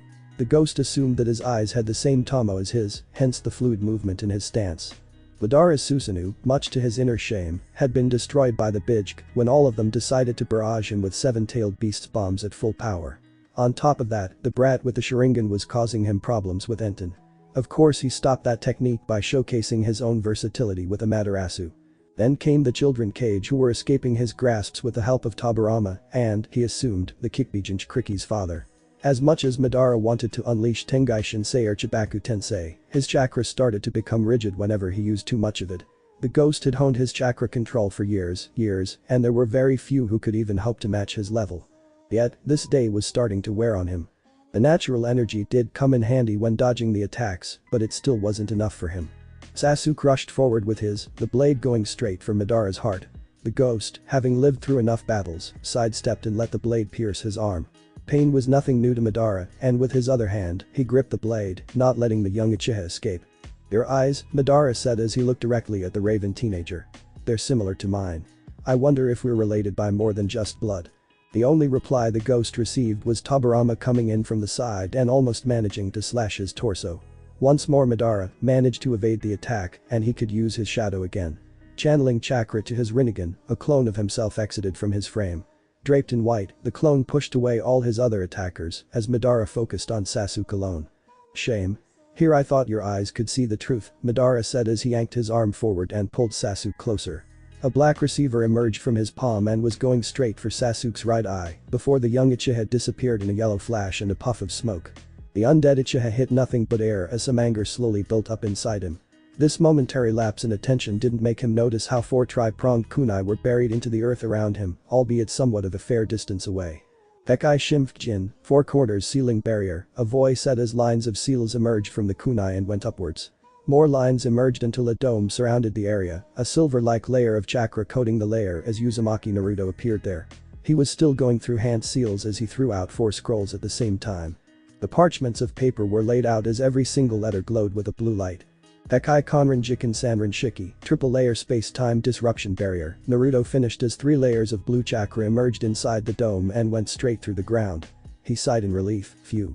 Well, that takes care of that. Uzumaki Naruto, Madara said, his voice not having the same calm tone as he did throughout the entire day. The Uchiha's frustrations were drawing to an all-time high as he looked at the grinning blonde. At your service, Naruto said with a salute. To the Jinchuriki he was a bit surprised at how relaxed he was, considering what he was about to do. Perhaps it was the finality of it all that kept him compassed. Things could only end one way now. You're turning out to be quite the thorn, Madara said as he walked forward, his eyes outright glaring at the blonde as he noted how his allies outside were yelling at him. Did the brat intend to face him alone? It was almost insulting. Even Tobirama and that other blonde were shouting at him, and it seemed that the barrier did end any and all attempts to use teleportation. That meant the brat wouldn't be able to go out either. You're actually going to face me alone, Madara said after seeing the blonde nod. For a moment, he stood still before he began shaking. Then the laughter could be heard. The world saw Uchiha Madara laughing his heart out. It was purely maniacal to some, a few even feared the sight of him doing such an act. Are you looking down on me? Naruto asked, an annoyed expression on his face. Instead all he heard was more laughter. He rushed the Uchiha who laughed a bit more before blocking the blonde's punch and the kick aimed for his face which missed. However, Madara's smirk faded when he felt something invisible hit his face and was driven back by the impact. His Rinnegan eyes searched for what hit him and found nothing. He assumed it must have been something similar to his shadows, but there was nothing present. Not so funny now, huh? Naruto rhetorically mocked the Uchiha. He went after Madara again, and much to the blonde's chagrin, the undead shinobi kept dodging all his attacks while throwing the best counters Naruto ever saw in his life. Even with the clones, which were being dispelled. If it wasn't for Sage Mode, all those strikes would have landed due to the small time frame they acted in. He couldn't use Chakra Mode right now, if he did he could end up fainting anytime, and the he was setting couldn't have him do that under any circumstance. For now Taijutsu and diversion was all he could pull off, and so far it wasn't bad. Until Madara started to clinically murder all his clones with precise strikes to their vital points.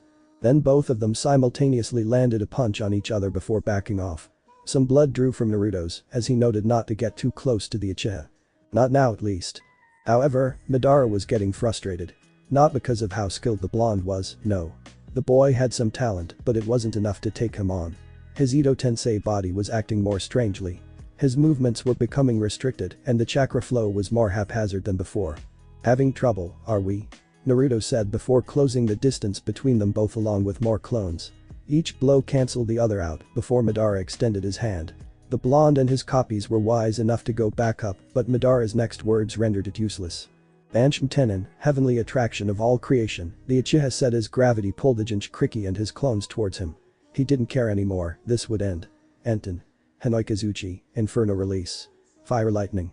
Tendrils of black flames jutted out of the Uchiha's body as 5 of the Amaterasu conjured spikes impaled the blonde and his clones. Each of them dispelled, except the original, and Madara saw how a chakra arm formed on the blonde side as it held the black flame in place. Ha!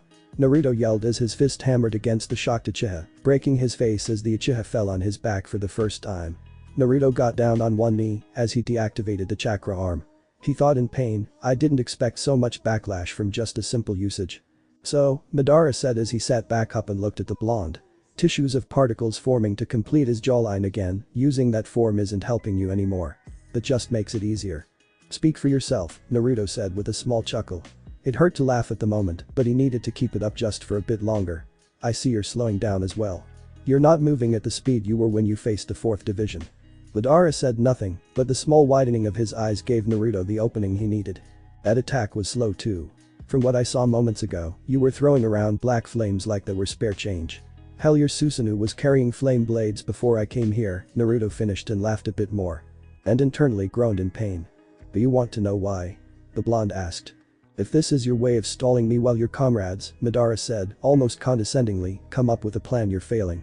I will break out of this barrier, jail those filthy beasts and kill everyone here. You, Uzumaki Naruto will die before you get to see any of that happening. Well, you're 1/4 right, the Jinchuriki of the Kikbi said as he stood up. The confusion on Madara's face made him almost glee, but for honor's sake, do you want to know why you're not able to fight like you were before?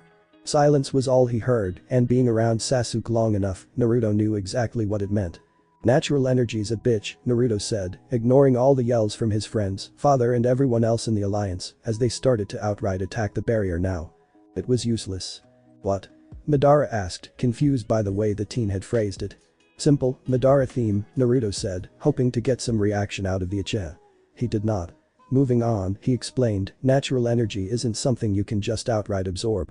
There's a reason why you have to train that hard to become a damn sage in the first place. You and your knockoff Shadein Jiji copy ripoff on your left nipple isn't going to do shit when it comes to harnessing the energy. Hell, the only reason you're still walking around is probably because you have some of his cells and the fact that you're an empty husk. I see, Madara said as he formed a blue ribsage around him. He struggled a bit, but the first stage would be enough to do what he wanted, no he needed to do. This brat was looking down on him with that infernal grin of his. It stroked his pride, and Madara, above all else, wouldn't concede defeat to anyone but Hashirama. Then there's only one thing left for me to do. Ending you, brat. Seriously? Brat. I'm not surprised, even Sasuke has more personality than you, Naruto said before narrowly avoiding the strike of the blue skeletal hand that would have turned him into pudding. But I am surprised you actually talked that long with me. Really, I am. Consider it me giving you some solace, Madara said before flesh weaved around the skeleton, his Susanoo entered the 2nd stage. A sword formed, black flames wrapping around it as he lifted it to make a strike. He struggled a bit. If what the brat said was true, then that would explain why forming this attack, something that was second nature to him, felt this vexing. Still, the ghost could not let the insult stride. His pride as a warrior demanded retribution. Unfortunately for you, brat, that time is up, Madara finished as the sword burned furiously, bleeding dark cinders as they danced in the air. With this, he would end it. You're right, Naruto said as his sage mode faded and some tears welled up in his eyes. The young sage's actions once more made the Uchiha halt his actions and said, time's up for both of us. Before Madara could bring the ethereal, blackened sword down, red ripples appeared on Naruto's body. Like a stone falling into a pond to cause small waves, the concentric shapes kept moving back and forth. All of them glowed like beacons before chains started to emerge out of them. On each end were curved hooks, and before the ghost could break out of his stupor at this bizarre display, the red-bladed chains shot off at a speed his Sharingan couldn't track. A collective shatter was heard as the sharp ends of the chains tore through Madara's humanoid Susanoo and pierced the frame of Ito Tensei. They stuck inside his body and twisted to bind themselves around him, though they did not immobilize him as he yanked his arm in pain. Yes, the Uchiha felt pain. He was undead, he shouldn't be able to feel such a stigma in this state. Besides that, he had been through battles and endured strikes that shattered the very ground. Yet, these stabs felt like they were methodically poisoning him, weakening him, and this notion alone sent nerve-wracking jolts throughout him. I didn't figure you were someone who talked that much in a fight, Naruto said as he looked up with a solemn smile. The chains that connected the two slowly moved around like smoke. But I guess I was lucky, you're the sort of guy who likes to feed his hubris now and then. Especially against brats. And people call me an idiot. Take that, mainstream opinion. Madara tried to yank the chains off, but to no avail as touching them made his grip falter more, and the weight that was previously on him before was weighing him down further. Still, there must have been a way to break these off. Don't bother. It's useless, Naruto said as slowly walked forward. You really should have paid more attention to the battle when you realized you couldn't sense me anymore. Excuse you and your extinct clan? Madara asked, enraged at the blonde's words. You didn't sense me, did you? When I swapped Sasuke's place with a clone of mine? Or when I landed from above? Naruto asked and Madara didn't reply. Look up, maybe you'll find it enlightening. As the Uchiha looked up, a sense of dread invaded his mind. A single black spiral was there up at the converging center of the dome. It was growing larger every second and Madara couldn't see anything beyond. All he saw was darkness and absence. "Do you remember the first seal I set up? The one you saw?" Naruto asked. "Yeah, I had no intention of using that. But seeing how you even broke out of that super sandy pyramid thing Shukaku and Gaara made, I decided that I'd seal you into me." "You fool," Madara said. "You're going to seal me inside you? Do you even know what would happen?" "Of course I do. There's a large chance I'd die, but that's not what the seal above is for," the blonde said. "Honestly speaking, this seal wasn't made to use against you. The plan was to trap Toby inside the barrier, making sure he can't use that hacks of his, and then somehow beating the shit out of him," or he paused and pointed upwards at the black emptiness. "Using that Torah fabric in space and time to erase him from existence. That, Madara, was the first seal I placed before I even landed here. The one you didn't notice. A suicidal technique. To go so far for a world that's already spelled its doom," Uchiha Madara said, still trying to break the chains. "I take back what I said about Hashirama, you're a bigger fool than that idiot ever was. Maybe, but it's my decision to make, and those chains you're trying to break, that's nothing to scoff at either," Naruto said with a proud smile on his face. "This is another one of my created Fukinjutsu. Unmade Takinafksa, fake-bound sealing chains. It's not as cool as my mom's chains, but this technique has a few specific uses. These chains bind the both of us, as long as I'm alive you're not going to escape from its grasp. As long as you're an Uchiha, you're not allowed to mold chakra, and neither am I. Then these seals are self-sustaining and will remain that way as long as I'm on this planet," the blonde said immediately and smiled widely, even at the prospect of death. "This was a one-way trip I made, and if I can take you with me I have no qualms about that." Madara rushed forward and punched the blonde. "Do you even realize what you've done?" The teen shrugged it off and landed an uppercut on Uchiha's chin. The force behind the blow lifted Ito Tensei before he hit the ground. Madara felt a dizzy sensation. While he would appreciate such a feeling in battle, the fact that he would be obliterated, erased from the world, did not sit well with him, and he looked at the blonde who looked down at him condescendingly. "Take some dignity in defeat, would you?" Naruto said and looked at the Uchiha who glared at him. "Right now, you're as useless as I am. At least go out in peace." "Naruto." The yell of Namikaze Minato finally reached his son as father and son looked at each other. "What have you done?" "Why?" "The same reason you did it, Two-chan," Naruto said. "To keep my precious people safe and the world too." "That's not what I wanted for you." "Tomorrow's your birthday for God's sake," Minato said, tears freely falling from his face. His son was about to die. To the fourth Hokage, there was no greater punishment than a child watching him die. "How can I face your mother after this? How do I tell her I failed my own child? Just tell her I did it with a grin on my face. And I did grow a tad bit smarter, with your and everybody's help of course," Naruto said, his voice weaker from the fact that he would be dying. "Apparently, all Uzumaki are stubborn according to her." "Naruto!" Tsunade yelled out. This time Naruto did feel a stab of guilt inside. Both of them came to cherish their times together, even though it would probably never work. "I'm sorry," he said looking at her. "I really am, but this is something I have to do. Just like how you saved me from pain." "You idiot," she said before looking away, knowing exactly how stubborn and adamant the blonde could be. Not denying that statement, Naruto said he kept an eye on the Uchiha, trying something and failing no doubt. "Oh," Sasuke said, and Naruto's eyes widened a bit. "What the heck do you think you're doing? You and I are supposed to fight. What about bringing me back to the village? What about your thrice damned dream you kept on yapping about? What sort of a Hokage in making are you? The one who finally saved his friend?" Naruto said with a grin, despite the tears that fell freely. His head was starting to feel light as his feet felt wobbly. He didn't have much time. "Oi Sasuke. Do me a favor, okay?" "Shut up," the Uchiha said, and tried to hit the barrier with a conjured Susanoo arm. "It won't work as long as I'm here," Naruto said and laughed a bit. It was ironic really. Genjutsu's scary stuff. Given the right details and conditions, nothing can break it. "You're not supposed to be this smart, you loser," Sasuke said and looked at the blonde who was laughing and crying at the same time. He saw how Naruto reached for something in his pouch, and for the first time since the massacre, the young Uchiha felt sorrow. A soul-scratched-out headband rested in Naruto's headband. The blonde showed it to him and spoke. "Promise kept," Team Naruto said, throwing the headband towards the sharp prong of the kunai. Inside the seal, winds picked up as Madara no longer fought further and stood still, accepting his fate. "I can't even use Izanagi because of these accursed chains," Madara said as he looked up at the void which grew larger. "Yeah, I didn't know something like that existed until I saw that creepy Danzo guy use it against Sasuke. I would have never come up with that loophole about the whole Uchiha bound thing too if it wasn't for that fight," Naruto said, and the Uchiha stared at him impassively. "Funny thing, these chains won't actually work without the presence of that big hole up there." Well, it's not exactly haha funny, but get what I'm saying right. What happens when you go through it? The void? Madara asked, curiosity getting the better of him. Unique ninjutsu or genjutsu always interested him. If this was his last moment, may as well end it on a note better than last time when he slumped forward to death. Even if it was conversing with a brat who smiled far too brightly for his taste. I don't know, Naruto said as he felt being drawn towards the swirling aberration. But I know this much. I can never come back here, at least in theory. This is a door to somewhere, and the trip would probably kill all passengers. A suicidal technique through and through. But considering your stubborn drive, it's useful in that sense, Madara said, his face showing no emotions. What's the name of the? Well, I had to study a lot for this, Naruto said as both he and the Uchiha were drawing near the endless darkness. So I only came up with a name that sorta seemed fitting, instead of coming up with a badass title like I usually do. And that is? Kaisen Shimoku, Event Horizon, Naruto said as both of them were about to enter the darkness. That's not a bad name, Madara said before both of them became absorbed by the void. The internal area of the barrier became pitch black for an entire minute as everyone stayed on their toes. Then the darkness lifted and the barrier shattered as everyone rushed forward.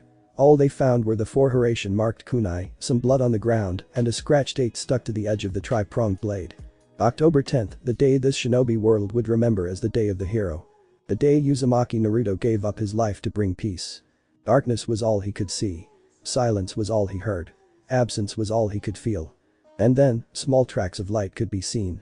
Grim as the color of his blood, the crimson chains glowed and reminded him how he, willingly, stepped into this abyss. Brighter and brighter it shone, illuminating this endless, boundless, horrific place.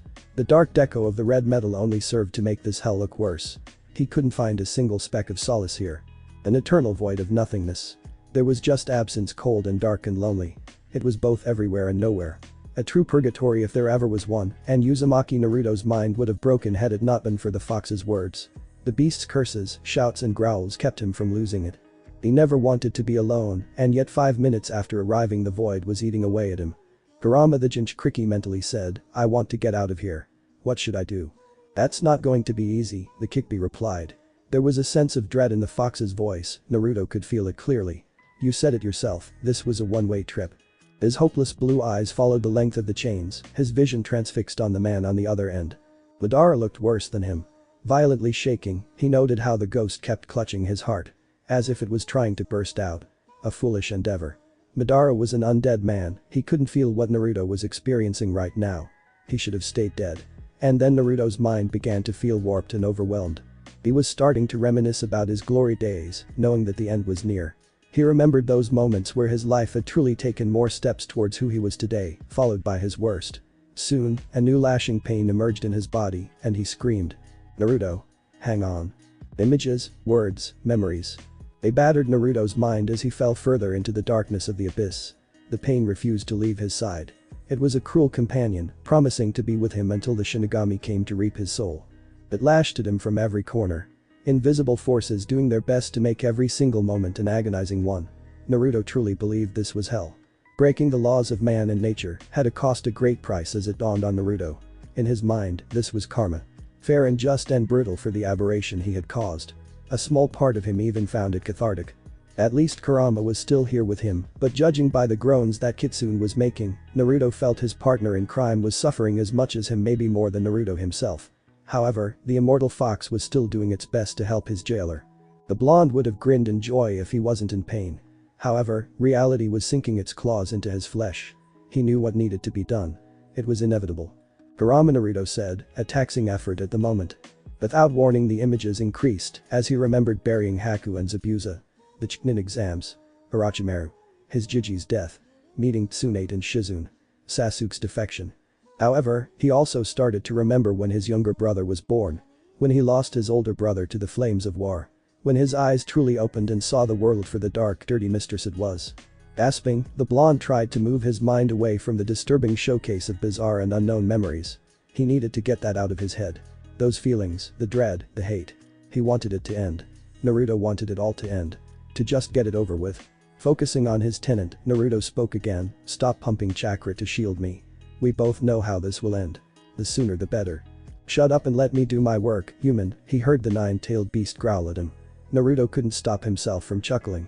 Even in a gap where rules of nature were volatile, to say the least, his tenant was snarky as ever. Stupid Kurama and his tsunami causing temper tantrums. I'll cause a tsunami upside your ass if you don't let me focus. The beast threatened. Again, the blonde found it funny. The pain, developing a sense of humor of its own, decided to remind him of the physical horror he was suffering. You might not get that chance, buddy, Naruto thought. He could feel his heartbeat slowing down, the warmth of his body decreasing, the fatigue from fighting now all but gone. In its place, a cold numbness began to settle inside. Dread ran, skipped, and hopped through his veins. A sense of mortality tugged at his heart.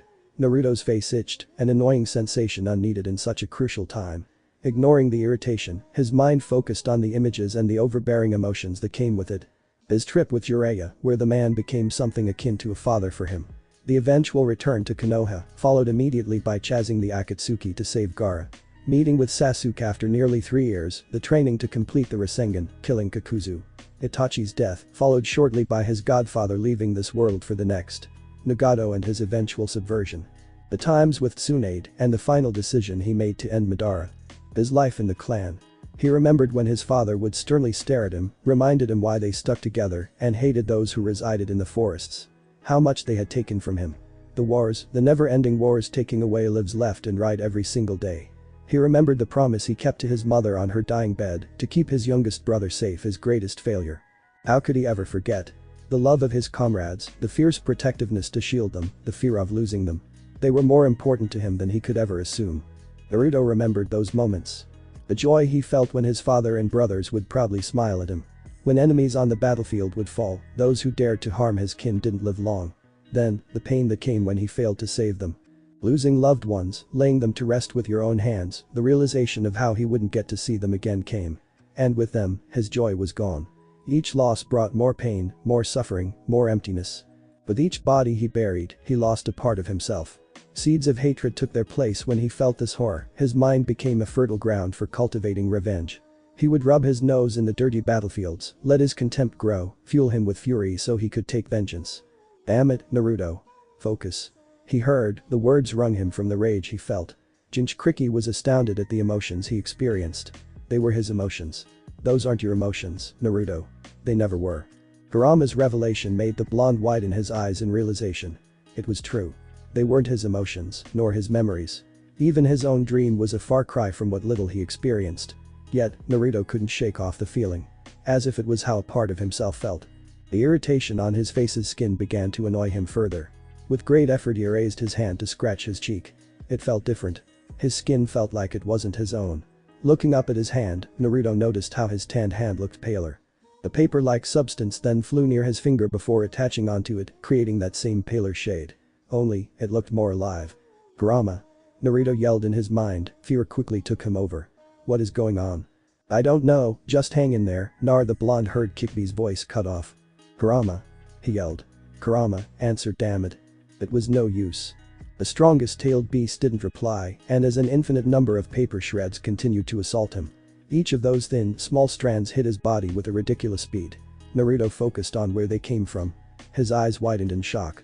The great Uchiha Madara was fading, crumbling, and disintegrating. His entire body was being erased as the ghost looked at his body in shock. The ancient Uchiha looked at him, and Naruto could see the fear on his face. The hopelessness of no escape, the morbid sense of finality seeping into the undead warrior. The Edo Tensei began choking, gagging, and retching before he began to vomit something out. Silvery liquid escaped from the man's mouth, and Madara grew wider by the second. His hand reached out towards Naruto, begging for help. The blonde could feel his plea, but he was too shocked by the fact how someone like Madara, someone he considered nigh indestructible, could be so desperate. Instead, the man began to collapse, breaking down into particles like dust in the wind. They rushed at him, like locusts on crops. They fed on him. They settled on his body, and the small silvery glowing thing danced in midair. Slowly, Naruto's eyes saw something else. Light. He saw light. Had his prayers been answered? Was this death? The light that so many people talked about before they passed. Slowly it grew, larger and larger, until he was sure that it made the Jbai seem like a drop of water compared to it. He felt himself being pulled towards it. It was stronger than pain's magnetic pull. There was no escape, and Naruto simply closed his eyes, accepting his fate. The paper particles started to gather more on his body. He didn't mind. It was of no consequence. I guess I'll be seeing them sooner than I thought, Naruto thought, chuckling. His anguish finally ended as the growing sphere finally absorbed him, and then everything exploded. HNSW. Two boys sat on a mountain, overlooking the entire area. Smiles etched on their faces, the black-haired boy spoke first, "Maybe our dream will come true." A few days later, his father and brother arrived to kill his friend. The other side had the same idea, thankfully the duo were able to avoid such a predicament. "I won't let you harm my brother." It was a promise, one he vowed to uphold. The boy felt terrible that his dream would remain just that, a dream. But if it meant protecting his family, he would gladly give it up. Years passed, he was a boy no longer. A legend on the battlefield, his name was known by all and feared by all. Despite his power, he failed. His brother died, and his accursed eyes were useless. "Take my eyes, brother," his younger brother wheezed out. Even on his deathbed, young Izuna never looked weak. "That's all I can do now." He fulfilled his brother's dying wish, the Uchiha obtained eternal light and fought his former friend. He lost, not just in battle but in his mind as well. The Senju was stronger than him. He had truly lost, and the red-eyed man gave their dream a chance. It was all he could dream of at first, but the light cast a shadow on him. It grew and grew until he could no longer bear it. His clan refused his call, exiling him. He was alone. Yet, he didn't give in. With his eyes, he tamed the most foul beast. Brought it to battle his former friend, the greatest fight he ever fought. Even then he lost, yet he would never give in. But the flesh he stole and the splices he made, he waited. Waited for a successor to surpass him. Obito, he was just another pawn like everyone else. He remembered dying and waking up. The fourth great ninja war, they called it. They were all children compared to him. His third attempt would surely bring him the fruit he so desired. To finally end this conflict, this cycle which ate lives and shattered war. He had no desire to fail, and yet a brat got in his way. Blonde hair, blue eyes, a stupid grin reminding him of Hashirama. It was him. He was the brat. He was the man who lost everything. He was the one who fought to end the war. He was the one who fought to bring peace. To cast the perfect was his dream, or was it to make people truly understand each other? He was Uzumaki Naruto, he was Uchiha Madara, he was Dottie was HNSW. Blue eyes snapped open and he shot up from his bed. The cold sweat covered his frame as he gripped his head. Adrenaline rushed in his veins, he felt as if he was going to die. He fell from the bed and fell face first into the ground. His yell got muffled as he tasted the dirt. It was bitter and unwanted. Groggily getting up, his body shook. Slowly the rush decreased, rationality sunk in as he realized could feel everything around him. Dead men don't feel anything. He was dead. He should be dead. As he sat on the bed, he quickly realized the door was opened. It creaked, complaining of its old age. He heard the clanking of metal, footfalls followed, and a person entered. He was white. White skin, it seemed as if the person had been bleached by it. Green spiky hair on his head, the man didn't wear a shirt, but much to his inner joy he was wearing pants. That put possible rapists out of the question. The person also had a shit-eating grin on his face, as if he were without a care in the world. Naruto-sama. Was all he heard before the white living thing hugged him, very tightly. It hurt more than being crushed by boulders. Plus, getting hugged by a shirtless man was not something he wanted. Ever. Period. "I'll let go." He choked out and the white being did just that. However, his anguish increased when he fell onto the floor. Getting up by himself, while refusing the overzealous man's help, he sat and noticed another person entering the room. This second person was old, ancient even. Hair withered white with age, skin wrinkled with time and one cold red eye staring at him with some coldness. Madara never looked, so the feeling of danger crept in and he jumped back. He was ready to fight, regardless of the fatigue he felt. "Hey, Naruto-sama, what are you doing?" "Why Zetsu," he concluded. He should have noticed the being's features better, yet this one seemed different. More lively, less menacing and, dare he say it, almost innocent. Even its eye color was different, orange eyes stared back at his blue ones. Still, the ghost was still there and he couldn't let his guard down. "Madara," he said, clenching his fist. "How did you escape?" The old Uchiha said nothing and slowly walked forward, his cane was a kama. Madara's own personal weapon, forged all those years ago, and yet the metallic sickle was sharp to this day. "How do I know that?" Madara headed towards a seat and took his place there. For a moment, the Uchiha said nothing and kept his eyes closed. "I didn't escape," Madara looked at him, a blank expression adorning his face. "I remembered my body was breaking down, and then I woke up from a sleep. Here. In this state." "What?" "Stop lying," he said, anger slowly building up. "What are you talking about? How did you escape?" "The Zetsu clone spoke up. "Naruto-sama, what are you on about?" Even Madara-sama was acting weird when he woke up. His head snapped towards the semi-organic being. The face held no malice or deception. Hell, it looked like Zetsu was a stupid 5-year-old with a fully grown body. "It seems," the ghost said. "We didn't die after all, Uzumaki Naruto. Or do I call you something else? Stop speaking in circles. You're pissing me off. He glared at Madara and saw his deteriorating chakra. What the heck? Panic began to form in his mind as his eyes carefully noticed everything around him. The world seemed clearer, sharper, better. He had never seen so clearly with his eyes before. Yet, it seemed familiar. Almost instinctual, as if he had done this a million times before. It felt natural, it felt right. Naruto-sama, the Zetsu clone, whined. You and Madara-sama have been acting weird. Ever since you woke up after implanting your grandfather's eyes. No. This wasn't possible. This was a dream, a bad dream. No, it was a nightmare. Yet he couldn't feel the presence of another chakra seeping into his own. This was real, not a false illusion conjured up by some trickster. What have you done? He said. The ghost didn't reply. With inhumane speed, he appeared near the elderly Uchiha and yanked him by his collar. What have you done? Answer me. Madara's face didn't even flinch before his eyes. The Uchiha was calm, collected, and utterly bored at his threat. The old goat didn't even give a about the killing intent he was letting out. It simply wasn't worth the ghost's time, and he, Naruto, knew it. He too would have felt the same way. The question isn't what I have done, the Uchiha finally said. It's what you have done, Uzumaki Naruto. He let go of the Uchiha, letting the old man sit comfortably on the chair as he gathered his wits. Kurama, he called out. Kurama, are you there? You better not be pranking me. Kurama. Kurama. He couldn't sense Kurama's presence inside him. Hell, when did he become a sensor? And since when was he so good at it? Speaking to the filthy fox, are you? Madara's words enraged him. He's not with you, I would have sensed him. Its chakra has this chaotic pulse whenever I'm near. Naruto's red eyes threatened to burst him into flames, but the Uzumaki stopped himself. He needed answers. Madara was the only person who could provide them at the moment. Besides, the Zetsu clone, of course. Where the heck are we? How are you still alive? How am I still alive? I don't know, the man replied. I was sure we would be dead. At least the knowledge of your memories told me that it truly had one inevitable result. This was a problem. Madara saw his memories and by extension knew everything he did. The crafty old son of a bitch would surely try something. I'm assuming you saw mine as well, it wasn't a question. Madara continued, tell me, do you still hate me? After seeing everything I've been through. Surely you understand how horrid the world is. I'm not having the same old conversation again for the 122nd time, Naruto growled. He was pissed right now, almost as pissed when he saw Orochimaru after 3 years. Too bad, the ghost leaned back. Because I have something to say to you, grandson. Naruto's glare softened out of confusion. Has he lost it? Maybe this is a dream. No, I haven't lost it, Madara said, as if reading his mind. It was freaky. I just know you very well. You don't know me, Naruto countered. Hell, you've barely known me for less than a day. Don't go around spouting bullshit out of that mouth of yours.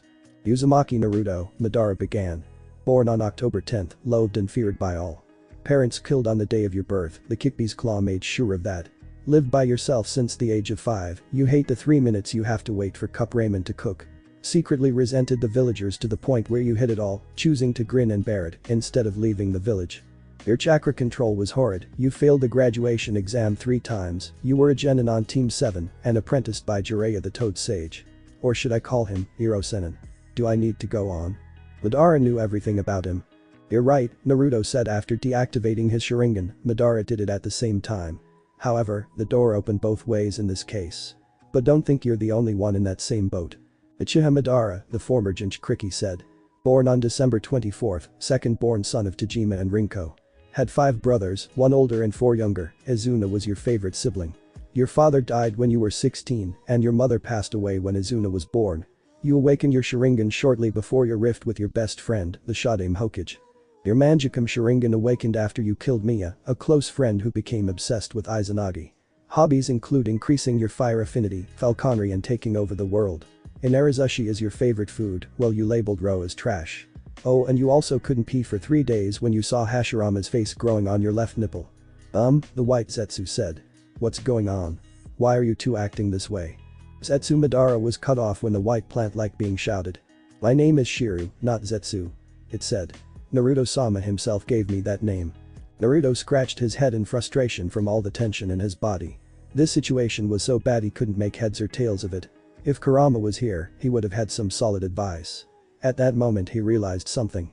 His hair had grown much larger than it was before he activated his suicidal dot. It came all the way down to his waist. It was spiked with the right amount of smoothness, jet black as the void itself. Naruto took a fistful of his own hair and stared at it. My sweet blonde hair is gone. Why? Shrugging that painful loss aside, he looked at the Zetsu. He seemed stupid and loud and bold. He was a completely trustworthy person, if not well, Naruto knew how to use a kunai. Shiru, Naruto said, Zetsu beamed at him. Look, this may sound strange, but my memory is acting a bit hazy. Ever since the implant my chakras have been affecting my brain. So, could you tell me where this place is? Of course, Naruto-sama. I am your bestest, most trustworthy spy after all, Naruto concluded Shiru was the worst spy of all time. The Zetsu clone coughed into his hand. We are at Mountain's graveyard, north of the land of rice and waterfalls. You like to call it the secret place, Naruto-sama. Okay. The former blonde nodded to his words, one eye focused on Madara. Now, Shiru. You said something about us acting strange since we woke up, right? Yup. Totally, you're acting like complete weirdos. Ignoring the stride, Naruto continued. When did he, pointing at Madara, wake up? Oh. Let's see, about an hour before you. I see, and did he come to visit me? Nope. Madara-sama and I were playing 20 questions. I simply ask you questions, Madara cut in. And told you to answer me truthfully. And you asked 20 of them. Hence, 20 questions. Naruto could feel the headache increasing, and that one word Madara had called him was getting to him. As surreal as this situation was, he did have one theory in mind. It was an advanced space-time physics theory that seemed more like borderline cheesy science fiction, but he needed to confirm it. He needed to hear those words. Shiru. Hi, Naruto-sama. Uchiha Madara, the younger of the two men in the room said, is my grandfather, isn't he? Yup. The sheer amount of honesty in his reply almost made Naruto puke. Could you leave us for a moment, Shiru? Naruto asked, barely keeping his self-loathing in control. Are you sure, Naruto-sama? You just woke up. Do you want to drink something? No, thank you, he said. Just give me a few moments with grandfather. The white Zetsu nodded and left the room, closing the creaking door very slowly. It was painful to his ears. Once he was sure the humanoid went away, Naruto looked at the elder Uchiha who had closed his eyes. They didn't say anything to each other. Naruto had a faint idea of what Madara was thinking, it felt strange to even know such a thing. The Edo Tensei fragments the blonde-hair, black-haired teen remembered. His current body seemed as if he was 15 or 16. They latched onto me. All of those particles were looking for a host, was it due to the nature of the void? Did I fuse with him? Maybe I was then looking for genetic compatibility later. General rules of reality and physics don't apply there. Maybe. This is frustrating. Uchiha Naruto. The two words stung the very core of his being. Naruto stared at the former undead. Has a strange ring to it, doesn't it? You seem to be awfully calm about this whole thing, Naruto gritted out. Even though he knew everything about Madara, to the point where he could be his double, a part of him resented him. I'm calm because there's nothing I can do about it, Madara coolly stated, bringing up a hand to remove his bangs. His right eye was empty, and Uchiha closed it. According to Zetsu. Shiru. Madara stared at him and Naruto didn't look away. He saw the old man sigh, he probably knew how stubborn Naruto was. According to Shiru, it's been nearly 50 years since I fought with Hashirama. Naruto listened to each of his words, looking for deceit and lies. I didn't die, and I left Hai no Kuni, haven't been back since. Apparently, I settled down in the land of whirlpools and moved here after the Second War. Oh no, please God no, Naruto thought with a scowl. His ridiculous theory was making more sense, he didn't like it. No, he hated it. I married an Uzumaki woman by the name of Haruhi. Even had 2 children with her, Izuna and Indra. The former Jinchuriki saw the flash of pain in Madara's eyes at the mention of that name. Nobody else would have noticed it, mainly because Naruto knew exactly how the ghost felt. Izuna died in battle, and that affected Indra to the point where he refused to become a shinobi. He settled down with a woman called Narukami Tsukahime. And you learned all this from Shiru? Madara, ever so slightly, nodded. For Naruto this was strange. He had parents. Different parents, but he had them. He had grandparents for s sake. It was bittersweet. You were their son, Madara's words wrung from his musings. Where was what he heard? They were dead. Your parents were killed 7 years ago, I was shinobi raiding party. Apparently you avenged them. Those words didn't help. It just angered him more. All his effort in the Fourth War, completely undone, and he was now in an era where bloodshed was the norm. Now, then, Madara started after taking a long pause. What are you going to do? Choke me? Slash me, burn my body? Shiru tells me you awakened the Manjikam at a young age. As if to confirm it, Naruto channeled chakra to his eyes. The red iris and black pupil appeared, 3 Tomo encircling it like wolves. They spun faster, until 3 Tomo surrounded a 3-bladed pinwheel. His eternal Manjikam Sharingan gleamed in all its glory. Naruto's chakra flared, cracking the ground on which he stood and winds picked up around him. They screeched in horror, begging him to stop this display of disturbing power. A cold, unsettling chill began to set in as a light blue miasma covered his body. Brighter and brighter it grew. "That's my chakra alright," the ghost said. Naruto started to walk towards him. "Well then, do it. End it. We both know that's what you want. That was your plan when you used that dot." Again, Madara was right. Naruto cocked back his fist and rushed it forward. A sickening crack was heard as the backrest of the wooden chair turned into broken splinters, along with a hole in the wall. A very large hole. He glared into Madara's eyes with defiance and fury. "You're right," Naruto said. "I did want to end you, that's what it was for. But if I did that now, after everything I did, I'd be spitting on who I am." He walked away. "Don't be a fool, boy," Madara chided. "Don't let that sentimental side you call morality get the better of you." "I'll do what I want," Naruto replied, sitting on the bed. He sighed. "Besides, I already tried to kill you before. Doing it to you in this state, it would be a cheap shot." "You honestly call yourself a shinobi?" The ghost stared at him, incredulously. "I've seen your memories, I've seen what you did. Always letting emotions get the better of you. Thinking what's best for others instead of yourself just so everyone accepts you for who you are. You're a fool, Uzumaki, and you're making a mistake right now." "Maybe," the former Jinchuriki of the Kikbi said. "But I'll stand by what I decide. My emotions made me who I am. And yeah, I'm a shinobi alright. I follow my own, and I sure as heck am not going to listen to a hypocrite." "Watch your tongue, boy." "Izuna," Naruto said, ignoring the glare he received. It was unsettling really. He was sure that Madara would have lunged at him had it not been for his old age. "Don't you dare speak his name." "I will," he replied. "I've seen what you've been through, just like I'm sure you've seen what my life was like. It was much nicer than yours, but it didn't make it better. I've felt and lived through every moment you had, so believe me, I know your pain. I know you're suffering, but you acted on your emotions as well. If Izuna never died, you wouldn't have gone down that path." "It was inevitable," Madara argued. "The stubborn old man. Hashirama and I, we would have never gotten along. It was only a matter of time before we went our separate ways." "I don't think so," the young Uchiha said. "Sasuke was a lot like you. His brother died too, after their fight. His entire life goal had been built on a lie, and Itachi wanted him to walk a path that didn't lead him astray, that didn't make him a hollow shell that only looked for vengeance." Naruto took a deep breath. "He would have become just like you," Naruto's eyes grew brighter as he lightly smiled. "But he didn't. Even though that Shisui guy's eye helped, I know that deep down Sasuke would have changed. He was, no, my friend. I trust him that much. And for some reason I feel like you can change too. It's never too late." "Your optimism is sickening." Madara spat. He was glaring at Naruto, and the latter didn't care. "You did the same with Pain, with Obito, with Sasuke. What makes you think your way will work? Eventually, hatred will take over. In a world filled with winners. There'll be losers, I know," Naruto cut in, a bit annoyed. "Listen to me, this could be your only chance. If I'm right about this place, then maybe you should just rethink your position. Speak clearly, even though I received your memories, I didn't receive all your knowledge. That includes yours as well." "No way. He's gotta be kidding," unless Naruto hid the grin on his face. "Oh man, I gotta buy something for Ino-chan. She wasn't kidding when she said my mind was developing natural barriers with her help, and oh right. How many years till she would be born again?" "Well, I'm glad Naruto didn't bother to lie. But if I'm right, and this is a wild guess, we're going by multiverse theory." "A different world?" Madara asked. "You know what I'm talking about. I know how Jiken works. An alternate dimension doesn't seem far off considering how the infinite Tsukiyomi works, but you already know that." Naruto didn't hide his grin this time, even though a part of him was torn, to be honest. He had prepared and used them, ready to die. For his precious ones, for his ideals, for peace. To him, it seemed like cheating death. "Yeah, but it seems I suffered from some losses along the way," Naruto said, looking at his hands. He heard the Uchiha scoff, the old goat was smirking too. "You have my chakra," Madara declared, almost proudly. "You have my memories, all of them. I saw you activate the Manjikam, so you must also know all my techniques. The sheer size of your chakra capacity is so large, it's ridiculous. And you claim that you suffered from losses. Trust me," Naruto shook his head. "I did lose things.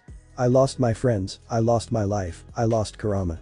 Hell, I'm not even myself in this stupid world, whereas you're still your broody, grumpy self. I'm just this person who's your genetic grandson, and I can't even remember a single memory this guy has." It was unfair. Madara got off easy compared to him. Naruto couldn't even remember what life this guy had, he just had to be wearing the skin of someone who was named Naruto and was an Uchiha. Sasuke would be laughing at him right now. Multiverse theory was a bitch. So, what would you do now? What would you do now indeed? He didn't have a purpose anymore. I don't know, he replied. You could have lied. There's no point in lying. The world would be a better place if people didn't lie so much to each other. An ideal world, one that'll never be real. Would you shut your trap for 1 second, you geezer? Naruto rubbed his forehead. What was he supposed to do? Can't you just do this again? Oh, wow. Why didn't I think of that? Naruto asked, with mock joy. I mean, it's not like I know what'll happen the next time I pull it off. Maybe I'll even end up back at home, or another different universe. I mean, why not, hell, why not just kill myself? Madara sighed at his loud voice. Somehow he saw that coming, and he didn't need a Sharingan for that. You're serious about not killing me? Yeah, Naruto replied tiredly. Besides, as much as I hate to accept it, this is reality now. My reality, as much as I want to deny it. We're related by blood, deal with it. Madara didn't reply, opting to stay silent. I'm wondering what I did wrong to deserve this. To have a clown like you for a grandson, even if it is in a different dimension. It's sickening. Naruto couldn't help but chuckle at his words. Madara did have a sense of humor. Don't think I'll forgive you for what you did to Tsunade. You're lucky she's alive, otherwise you'd be shitting yourself right now. A woman? He asked.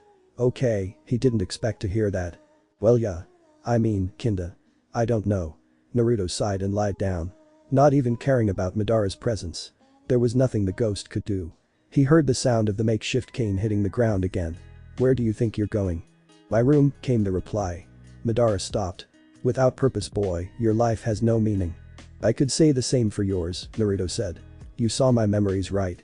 Yes. Then you also saw the last conversation I had with your will, Black Zetsu. Madara didn't answer, and Naruto knew what his silence meant.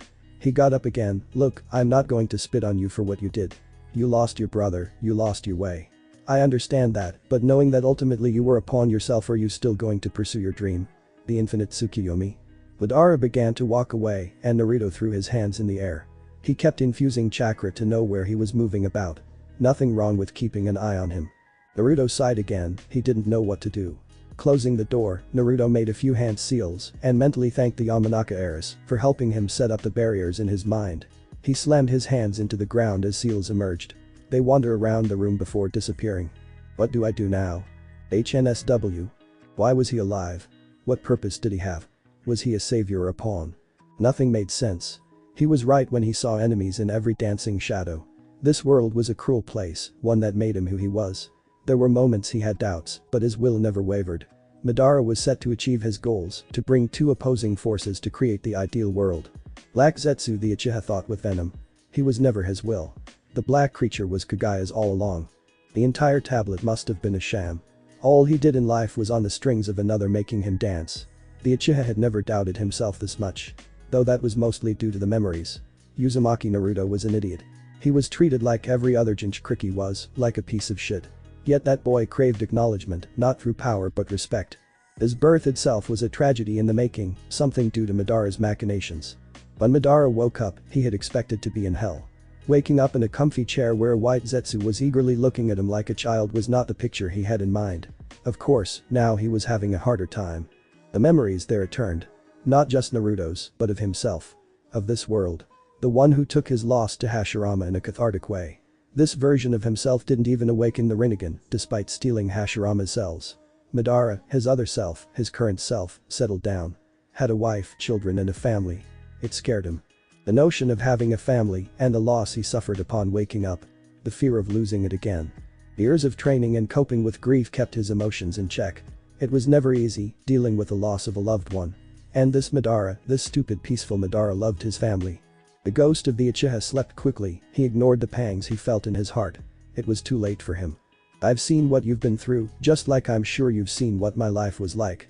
It was much nicer than yours, but it didn't make it better. I've felt and lived through every moment you had, so believe me, I know your pain. I know your suffering, but you acted on your emotions as well. If Izuna never died, you wouldn't have gone down that path. No. It was fake. Those were Naruto's ideals, not his. He wasn't this world's Madara. And for some reason I feel like you can change too. It's never too late. You're wrong, Madara said. Trying to remove that cheerful phantom of hope from his mind. He didn't like to lose, now he learned he was set to fail since he read the tablet. His entire existence and goal was a lie. Who was he joking about? Black Zetsu played him on Kagaya's orders. Listen to me, this could be your only chance. If I'm right about this place, then maybe you should just rethink your position. For the first time in what he felt was a century, Madara let out a tear. One single tear forcefully made it out of his eyes. It was too much for him. The content life this Madara had. The amount of damning hope Naruto had to redeem him. He could only take so much in his old age. HNSW. So, Shiru. Hi, Naruto-sama. How old are you again? Let's see, the white Zetsu counted on his fingers. I'm 6 years old. I see. Okay, did you ever remember seeing a large freaky statue here before? How freaky? Cause I remember this weird thing your parents owned, of course I never saw them in person. What was it? Let's see. Right, it looked like a leather blindfold. It was black and there was a red ball in front. Naruto groaned. Uchiha Naruto's parents were people with strange jewel preferences. He didn't judge, but BDSM was where he drew the line. It was why he refused Anko's advances. That woman had a rocking body, but a sick mind. No, that's not what I was talking about. And never mention that again, he saw Shiru nodding. So you're sure you didn't see anything like a large statue? Closed 10 eyes. Big hands with chains. Nope, it said. But there was this one time you made me go look for something. Oh, what was it? Naruto asked, curious about what his other self was looking for. Even his genes were messed up. At least he had his own chakra and Madara's and Naruto's. It was unfair, even to himself. Some scrolls from the whirlpool place. Where are they right now? In your room, though I can't seem to enter. Sorry about that, Naruto decided to be honest. Checking to see if there was a human face on my chest. Oh, you mean that Hashi guy? Yeah, him. Despite the severe situation, Naruto let curiosity get the better of him. Can I ask you something else, Shiru? Of course, Naruto-sama. I was made to serve you. That sounded wrong, something Naruto would fix later. Were me and Madara close? You and Madara-sama are pretty close, especially since your parents died. Shiru excitedly said. In fact, when I was born Madara-sama was always busy training you. Saying that you needed it to survive. He's proud of you. It was strange to hear those words. To have a blood relative with someone who was basically responsible for nearly all the terrible things that happened to the Leaf. But it wasn't his world's Madara, but now it was. I need a drink for this. Was I really? Naruto knew Madara had entered the main room before. The old goat was pretty silent despite that large kama he carried with him. Shiru, leave us. Without a single word, the white Zetsu dissolved into the ground. Naruto didn't say anything, only letting the silence stay up. Without purpose, your life has no meaning, Madara said, walking forwards. My father told me that a long time ago. I know. Without power, nothing can be gained. Nothing can be protected, and everything can be taken from you. I had it, Madara said, walking further away from him. Power, unimaginable power. Something you couldn't even comprehend. Yet, I lost to a brat with a few fancy seals. Naruto was a bit offended at that comment. His seals were anything but fancy. The former blonde had half a mind to chuck a kunai at him. Time and again I kept losing. To Hashirama, to Black Zetsu, to you. In the end, I was the loser. You're not just a loser, Naruto said, getting up from the couch. He went forward to stand beside the ghost. You were being a whiny bitch about it. That's the only time I let this slide. What? I lost. You and Hashirama win. What drugs are you on? Madara chuckled. Naruto was officially terrified now. I admit my defeat. My way didn't work. Madara's face looked bittersweet, as if he tasted a lemon. And I'm dying. Apparently, I never awakened the Rinnegan here. It's useless. I have no purpose. Naruto didn't know what to say, since he was suffering from the same dilemma. But Madara said, I'll see if another way works. What? I'm saying, my way didn't work. Madara explained further. I've already used Izanagi to stay alive in this world. For far too long. Hey, listen to you old coot. What are you on about? I'm saying that I'll help you. I suspect I won't live for too long, the Uchiha looked at his hand. And I want to leave behind a legacy. One that might reach a different outcome from mine. You're serious? Naruto couldn't believe what the Uchiha was saying. Madara was just as stubborn as him. Believe it. Okay, that one hurt. Your training starts from tomorrow, Madara said before walking away. Don't disappoint me. Why are you doing this? Because, Madara paused. I feel like taking a leap of faith in my old age. He couldn't say a word after that. Did he trust Madara? He didn't know. Has the ghost truly given up? He wasn't sure. Madara believed in him. Naruto was confused, unsure how to reply. But there was one thing he could say. So you finally saw the flaws in your way? Madara kept walking away. Well, he was still walking. Well, at least you weren't a virgin in this world. Naruto was honestly getting tired of getting 0s. So were you and Hashirama gay? Your first was with a boy when you were 12. You. Light faded, dark descended, night fell. Slowly, it stretched over the sky, and utter blackness mercilessly painting every corner of the heavens. The whispering woods froze in stark silence, the auburn taints of the setting sun disappeared, only dark remained. Opaque clouds followed suit, shrouding the full moon with its endless veils. With the howling winds they twisted, danced and shimmied. Once in a while they let pale moonlight wing through them and ushered in small specks to shine on what little ground it could, breadcrumbs to a path concealed. Myriad small creatures came out of wooden shelters, the endless trees were trusty houses that kept them safe. Their homes had braved storms, outstand floods and bested winters since it was created. Yet now, the children of this forest yelled and shrieked in horror, cried in fear and ran with desperation. Tiny luminous dots, akin to stars studded to the ground, guided them. It showed them a way out, to escape the abyss that devoured their home whole. He saw through the darkness clearly. A great portion of his life was spent here, loitering in the shadows, witnessing how the world failed to provide him a true answer. It was homely, this feeling of stillness. Watching the creatures run away made his red eyes narrow. A voice in his heart murmured, any human would do the same. His heart spoke true. The dark was, to them, the root of all things cruel, calamitous and cursed. He knew better. Deep within the confines of the womb, a child was conceived. Slowly, the child would grow in size and strength, healthier and better. A lovely thought, nothing more beautiful than a new life in bloom. Yet more than often people overlook a simple fact. The babes, so protected by the flesh of their mothers from all the things outside that could harm them, rested not in a place of light, but of dark. For months they would stay there, warm and homely and safe. When the time came to leave their homes, their true birthplace, the children would voice their refusal. The light was so vicious. Upon first sight they would be blinded by it, every newborn would cry, wail and plead to go back to its home, where all the worries of the world couldn't reach them, where the light could never touch them. Sooner than they knew, the child would grow, getting more accustomed to it. To the fancy delights it had, the sentimental candy floss, all the joys of life. They lived in the light, but the dark still lingered. Those who acknowledged their darkness eventually found a healthy balance, some more than others. Only fools in their blind folly believed in the light and all the false promises it brought. He sat on the pasture with his trusty cane, drinking in the silence. Never had the calm before the storm tasted so sweet. For he knew, all good things must come to an end. Just as darkness fell, he knew a new light would appear. An endless paradox the cycle was. The pillar rose, shining in the darkness. Red, orange and yellow flames flew higher and higher. Spiraling and circling, they raced each other to see which was mightier. Then it exploded without warning. Great spheres of fire formed, hovering in the air, and then it all rained down. Crushing and destroying everything they touched, it danced wildly on barren grounds. Flames forged in hell sniffed out the prayer-avid hounds. They wanted to hunt, eradicate and leave behind nothing alive in their journey. Trees melted, wood smoldered into sludge. Leaves burned and turned into forgotten ashes. The ground scorched, soft earth faded to black. Cinders flew, dying embers of the forest slowly disappearing. Twigs snapped, leaves sizzled, and trees fell, their screams reached his ears. They were of the pain and anguish the forest suffered. Just as the dark had come, the light fought back. Now the world around them was a bright shade of searing gold. As if the sun had been scavenged out of the sinking horizon's deep murky waters to bring back a glimmering hope and embossed into the sky. The impact of this had caused this. A destructive sight, most would agree. Even the hardest of men, with ice in their veins, would worry after witnessing this field of fire. Madara-sama, Shiro emerged from the ground beside him. The storm will start soon. True to his words, the dark clouds were glittering gold. White wisps of lightning flashed in the skies, thunder followed. I noticed, he replied and slowly took his time to get up. His old hip betrayed him with every passing day. Fingers trembled despite his strong grip. At last he stood, proud and tall and in pain. He didn't voice it, but Uchiha never showed their weaknesses.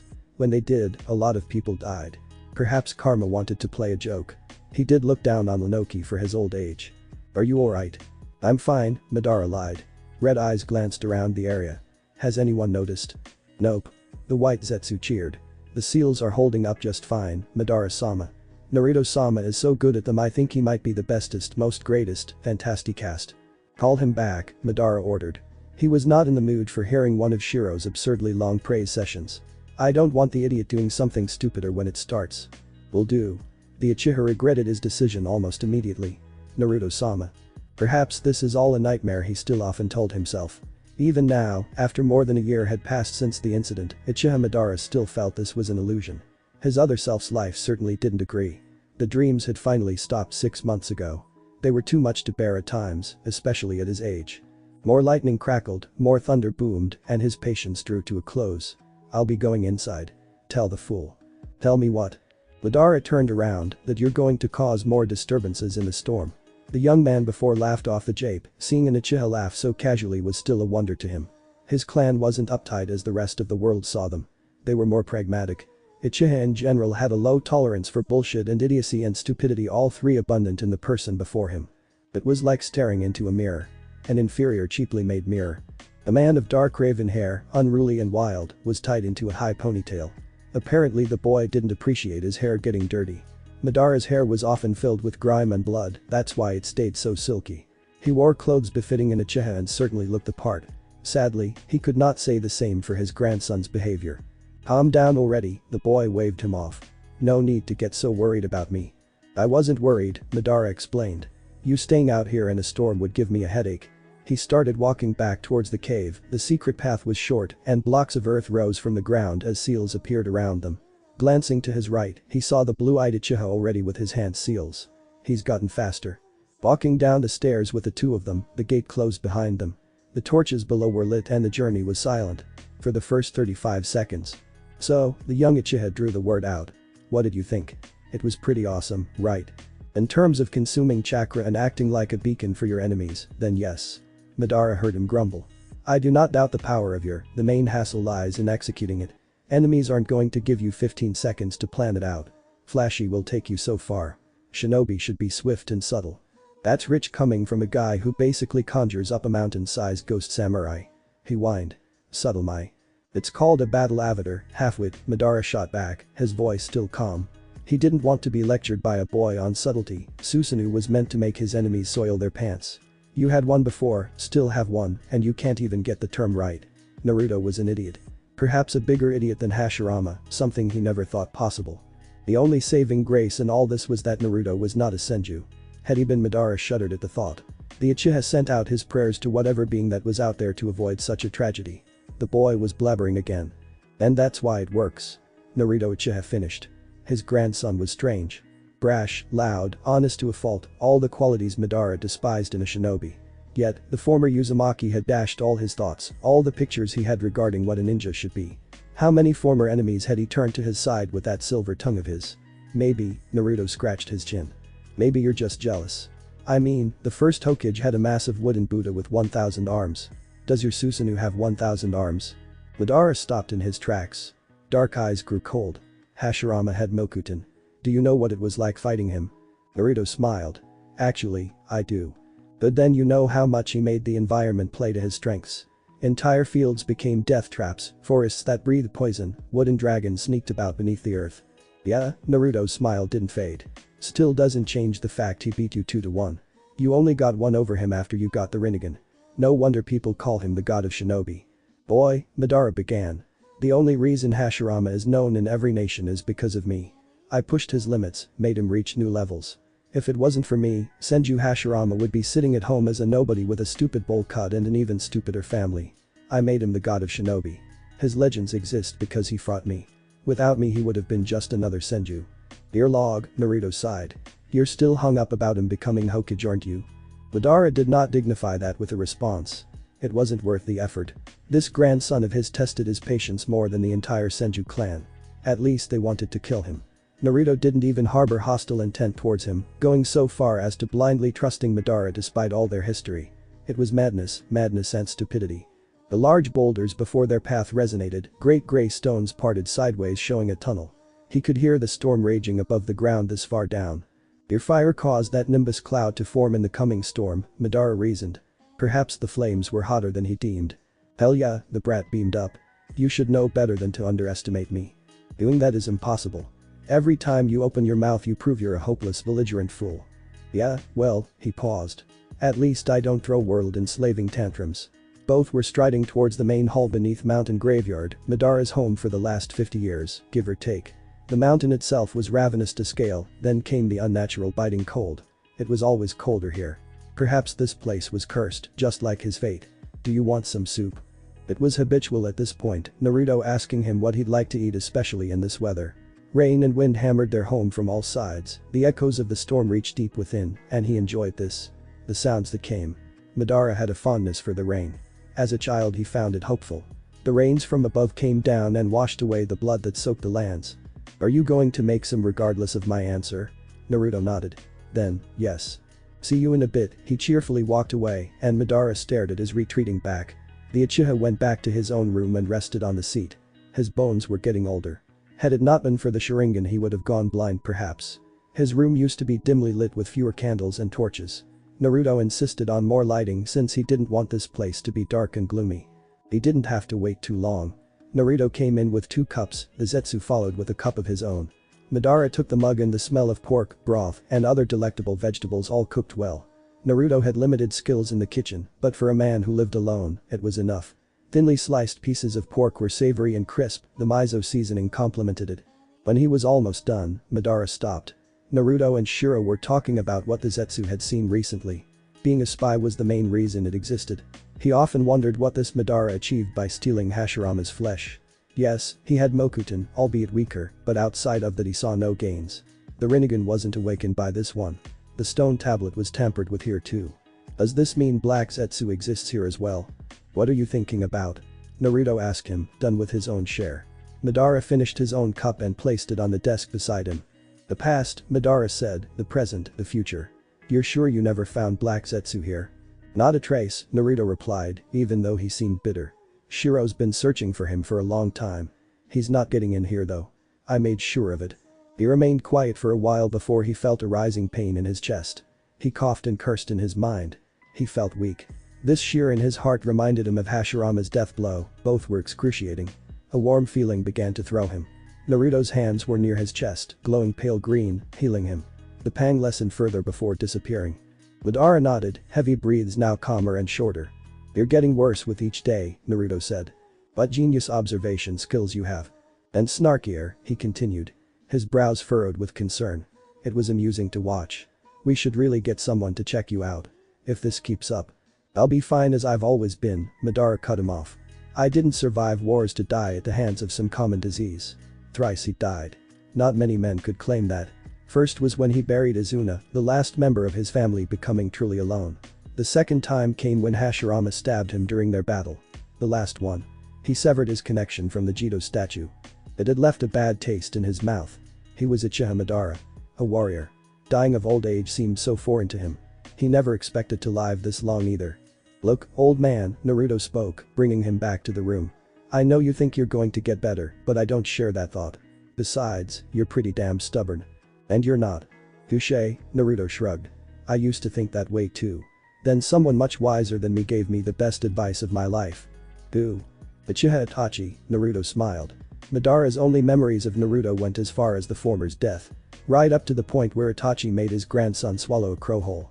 The blonde girl had fortified his mind well. Madara knew about Naruto's life till his fight with Pain. Everything afterwards was hazy and came in bits and pieces. And what advice did that kin-slaying weasel give you? Naruto frowned, but let the matter drop. He told me to forgive myself for things I can't do alone.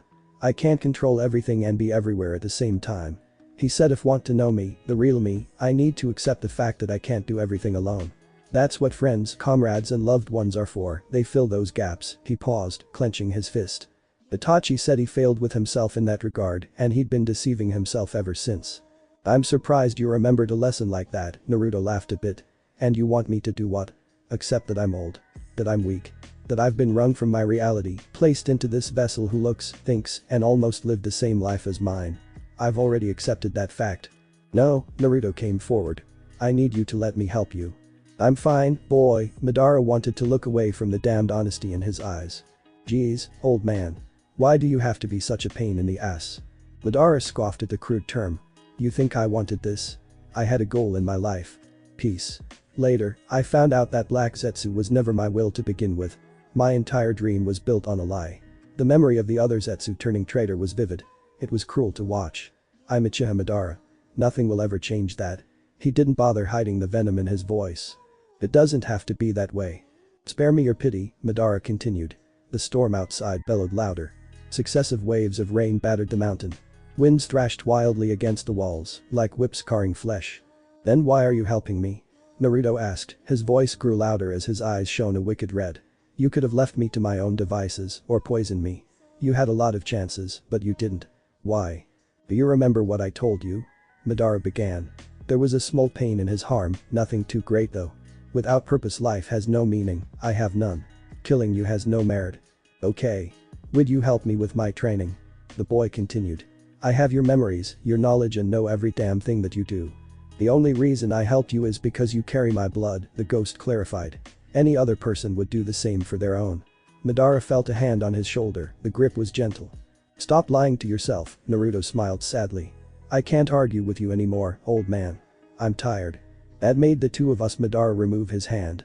You don't need to worry about me, boy. I know, but I can't help it. The Uchiha ignored the wistful tone. This sounds weird, but I really don't want you to get sick or something. You're kin to the only person I have left from you know. The white Zetsu looked confused. Madara understood his words, he too shared that silly sentiment. Madara sighed. The storm outside was finally showing signs of stopping. Do you know why shinobi are told to keep their emotions in check? So the mission does not get compromised.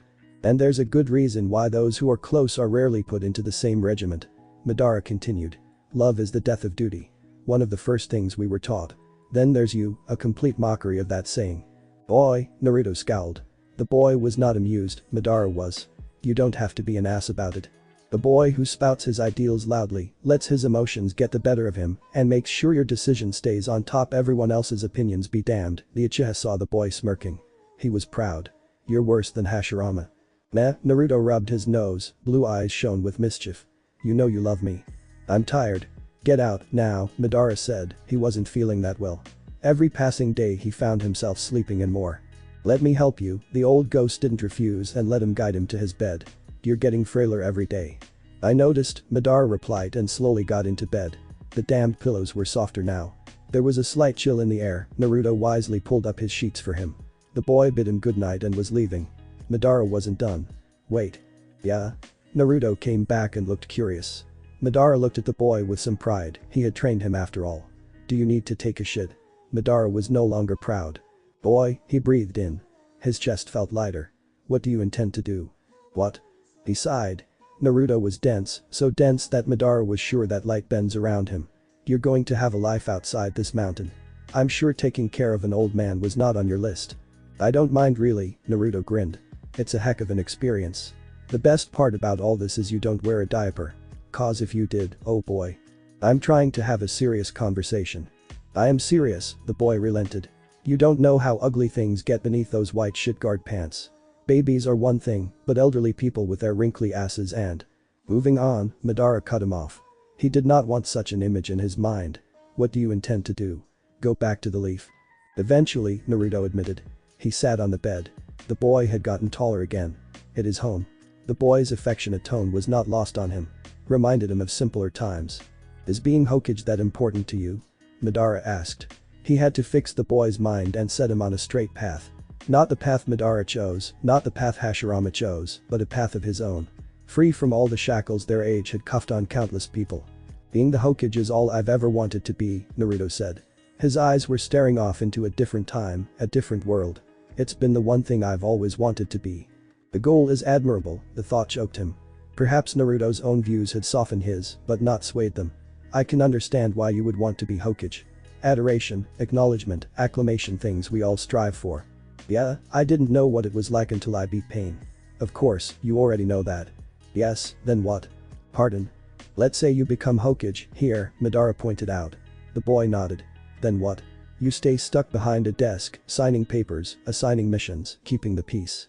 I believe that's the gist of it. Well, yeah, Naruto said after some time. Then what? The Uchiha continued. You become Hokage. Now you get to wear the silly hat. Now what's your purpose? To keep all the villagers safe and… Madara laughed. How many years had it been since he laughed out of sheer amusement? You can do that without becoming Hokage. Your master, Jiraiya, did that. The boy did not reply, he was searching for answers. Before you start, I want to ask you something. Can you give an honest answer? Came the intelligent reply. Hit me with your best shot. Madara sighed. What would you do if your precious Hokage told you to go kill your mother? The only sound in the room came from Zetsu, who gasped in the rain, finally dying, letting the vestiges of its final drops leave a lasting impression. What if he commanded you to bring your father's head? Told you to slaughter innocent children because of their parents' sins? Or assigned you to murder your own offspring for the village? The ghost sunk into the bed. Now, imagine yourself giving that order to someone to do the same. The boy spoke no further. You're trying to mess with me. If I wanted to manipulate you, I would have started a long time ago. You're not as smart as you think, he explained. You're a grown man, a strong one too. The strongest are left with the greatest burdens because they can bear it. Look no further than Itachi. Duty and loyalty is good, no doubt. Just make sure it doesn't kill what's important to you. Go to sleep, old man. Naruto got up. We'll talk later tomorrow. The footfalls were long and heavy in the eerie silence. Madara, however, was not done. Don't make the same mistakes Itachi did, boy. The ghost counseled him. He paused for a moment as Naruto stood at the gate. Don't make the mistakes I did either. I'm not you. No, you're not, Madara agreed. You're Uchiha Naruto. The door closed and Madara saw Shira rise up from the ground. The white Zetsu looked afraid. Are you two going to argue again, Madara-sama? The thing asked timidly. No, I'm tired of arguing with him. Hopefully it will be his last one. Go on. The white Zetsu nodded and bid him good night before melting into the ground. Madara shuffled around in his bed, choosing to lie on his right side. Sleep came quickly as he began to yawn. Eyelids grew heavy with fatigue and it got darker. I do hope that foolish boy comes to his senses quick enough. Righteous people are always the first to die. Madara thought about the boy, the emotions of the Madara who had a family and loved them played into it as well. He cared about the boy, much more than he should have. A still feeling settled in, the one right before he fell asleep, and Madara allowed the darkness to take him. HNSW. Pay attention, brother, the ground beneath his feet disappeared. He felt himself clashing with the earth. Getting up he heard his brother's chortle, he's getting cockier. Well, this is a sight to behold. You got lucky, he replied, hiding the pride in his voice. Izuna had come a long way. Sure, Izuna offered him a hand and Madara took it. The training grounds of the Uchiha clan were always a pleasant view, green lands littered with shuriken. You seemed distracted. Care to tell me why? I remembered a dream. A dream? Izuna's chuckle was not lost on him. His brother had always been more loquacious than him. The last time you had one, I nearly died. Do be careful, brother. I don't want to send you taking your head. It will be a cold day in hell before that happens. Tobirama could, he didn't bother hiding the scowl. Tobirama, the prick. The Senju had a holier-than-thou air about him. Every time he saw him Madara felt the urge to burn something, preferably him. I heard his technique makes him too fast to be seen, even with our Sharingan. Flying Thunder God he calls it. He might just catch you off guard, that's his usual MO. Flying Idiot is what he should call it, Madara said. Tobirama on his best day couldn't be the dirt on my shoe. I wonder if he truly is Hashirama's brother. Yes, that made more sense. Perhaps Senju Bitsuma had strolled into a house after a bloody day, giving in to the temptations of the flesh and sired a bastard. Annoying as Hashirama was, he didn't put himself on a high pedestal, courtesy of his own stupidity. The white-haired Senju on the other hand, probably couldn't go a day without someone praising him. Oh Senju-sama. Wow. So cool. Such speed. Much water.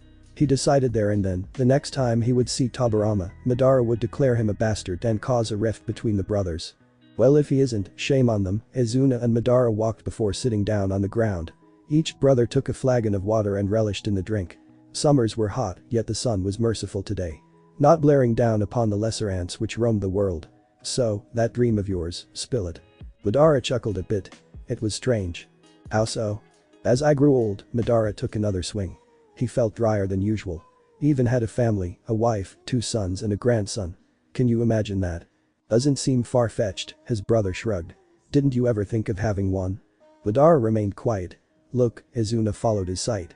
Black and yellow and red, all danced together in the air. Then another one came, bright blue its as wings were and seemed the most excitable among them. I never saw a blue one before. I saw a few once, Izuna got up as the small winged creatures flew further and further away. Did you like it? Your dreamy family?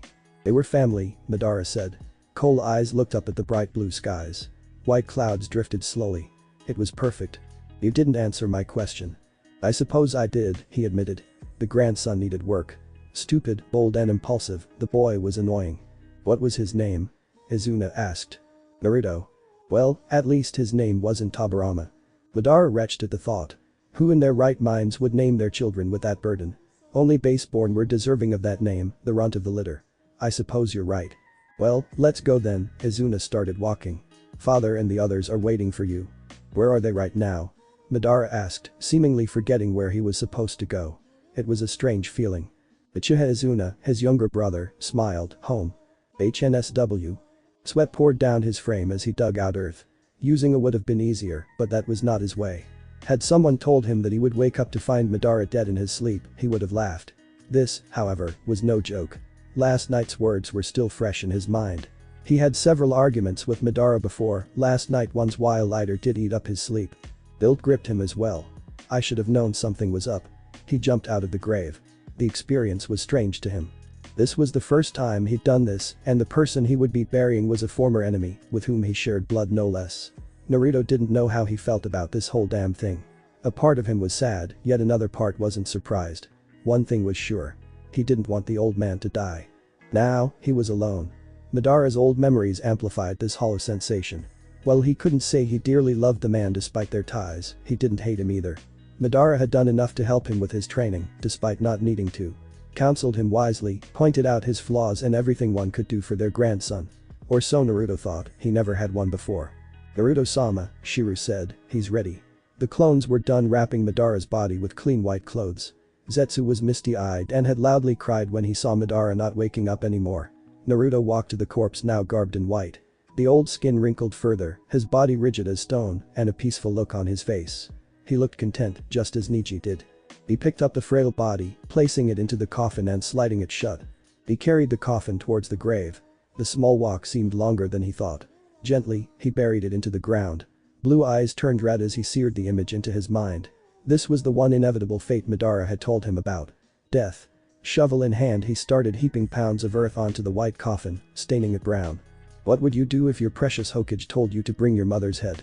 The words bothered him still. It piled up soon and using the flat side, he molded the earth into a more suited shape. There were 4 other graves beside it. Naruto buried Madara next to his wife, Uzumaki Haruhi.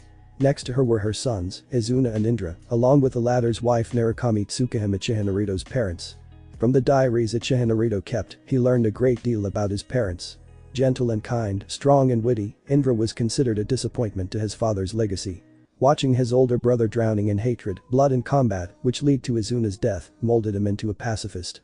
His mother, Tsukahime, came from Jitsugakure, a soft-spoken woman with a weak body, birthing her only son, had taken a great deal out of her. Then, Iwa scouts found them.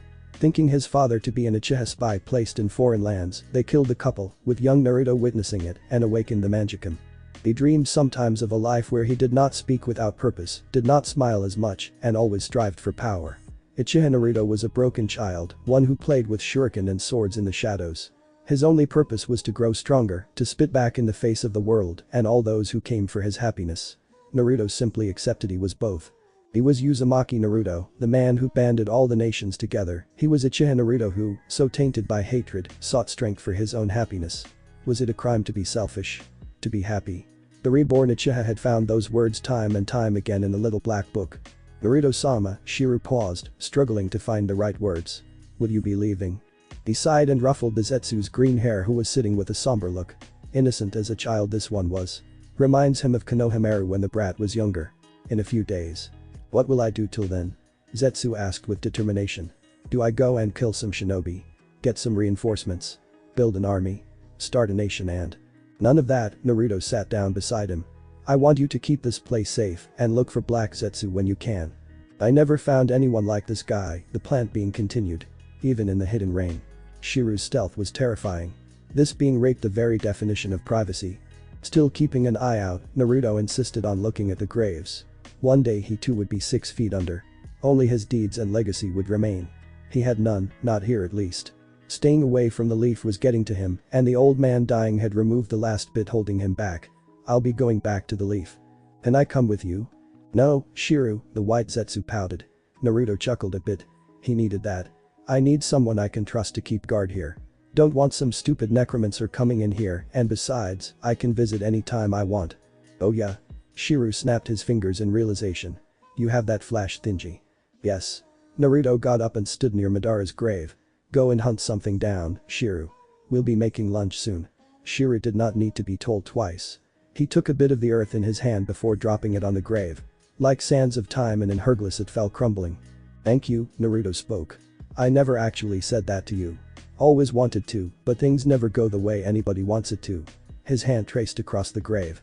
Don't worry about me, old man, he said, eyes stung a bit. I'll kinda miss you though. HNSW. The forests of Land of Fire were considered sacred by some, lauded by others, worshipped by a few. From there a small cult was born. When shinobi of the leaf began using the kawarimi, a craze began. Men with wooden chains around their necks and wooden earrings and wooden armbands roamed the lands, each of them carrying a log with them, praising its uses and ending the rave. Praise the log, they shouted in the face of their foreign enemies, for the log had saved them one time too many. Naruto never cared much for it until he too saw the light. The log was, for all purposes, the closest thing to a safety insurance a shinobi could ever have. Weapons being thrown at you. Kawarimi. Somebody going to hit you with a kawarimi. A man garbed in leather about to explore your holiest of holies. Kawarimi. The last one was a bit stretched out, but Jiraiya once told him how his anal virginity had been saved by the log from a man who was far too pretty and touchy. Then again, his old master had been one for bizarre adventures. He still remembered their trip to the Land of Fangs where he had his first, followed by the others. Finally, he remembered Tsunade. A giggle escaped him as he remembered her bare form.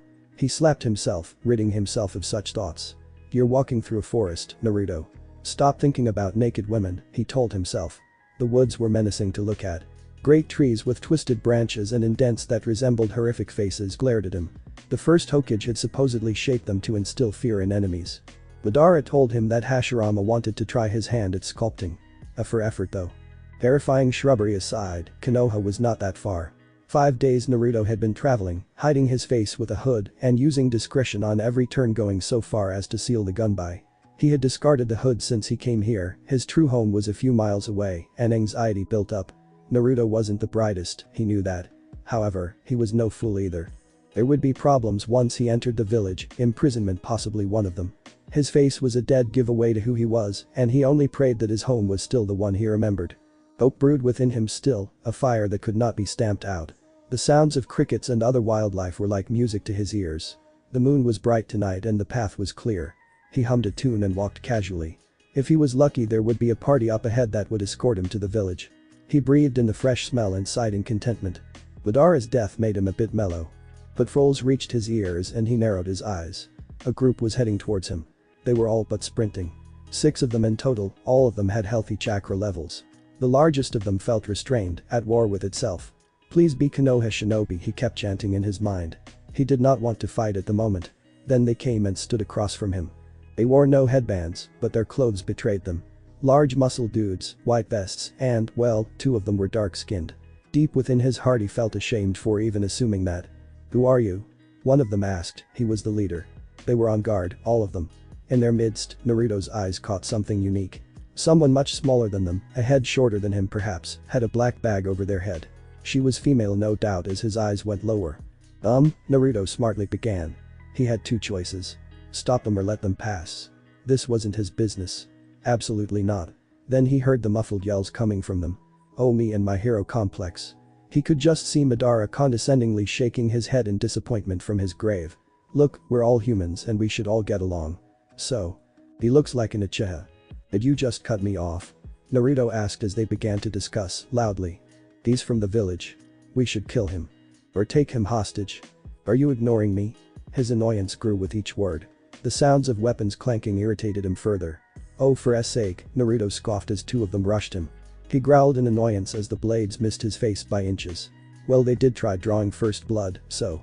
Swerving back, he drew a kunai from his own pouch before stabbing one of them in the eye. The man fell on his knees, screaming as blood leaked from the kunai metal piercing his head. Naruto caught the fist of the other man aiming for his face before twisting it and swiped his foot across the man's face. The sound of bone snapping flinched the rest. Grabbing the head of the one experiencing a discount lobotomy, he drove it into the ground.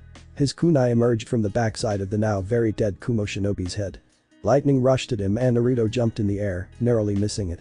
The 4th one got close, grabbed Naruto's arm and twisted it across his back. Imitating the reflexes of a stripper he'd once seen, he went under the legs of the shinobi and made him fall on the ground. It was too sudden and unexpected. He didn't waste time, the axle of his foot collided with the man's nose, blue sandals now darkened with red stains. The man went into shock and was about to scream, but Naruto lodged a kunai deep into his dot. He stared at the man who was about to use his again. Idiot. Red eyes trapped him in a world of burning flesh and hallowed screams. The man himself shook violently before Naruto littered his face and chest with shuriken, each digging deep through the flesh as they hissed and spun. I hate it when people cut me off, Naruto said, turning around, Sharingan on, and 2 shuriken in his hand. Ignoring me is damn right annoying. Hey. Look at me when I talk to you. You. The man yelled in terror, his eyes didn't move away from his blood-tattered sandals which he would have to clean now. He missed Shiru. I'm not looking in your eyes. I assure you they are very pretty to look at, Naruto said with a smile, and more muffles came from the bag over the woman's head. See, she agrees. Shut up. The man held a kunai to her and kneed her in the back, making her arch in pain. Naruto narrowed his eyes. A deep rage embroiled in the red irides. I'll kill her, I swear to Kumo. Close your eyes. I could try that, it was a gamble, but one he was willing to play. If it didn't, all his plans would go straight to hell. Alright. Just calm down, boy. Hearing the man bristle was satisfying and Naruto shut his eyes. There, I closed it. Samurai's honor. Naruto felt the man's eyes on him. He could still smell the fear on him. Throw away your shuriken. Are you sure? Naruto asked, his right hand slowly rising as the 2 small weapons rested between his fingers. I sorta like these. Throw it away or I kill this bitch. What crawled up your ass today? Naruto muttered before clenching his fist. Small winds gathered around them and he hurled them to his right side. There. Are you happy? Put your hands where I can see them. TSK, TSK, Naruto raised his arms in surrender. That's not what you should be saying, my very knife-happy friend. What? That's more like it, Naruto could tell the man was confused. He breathed in and his face darkened with seriousness.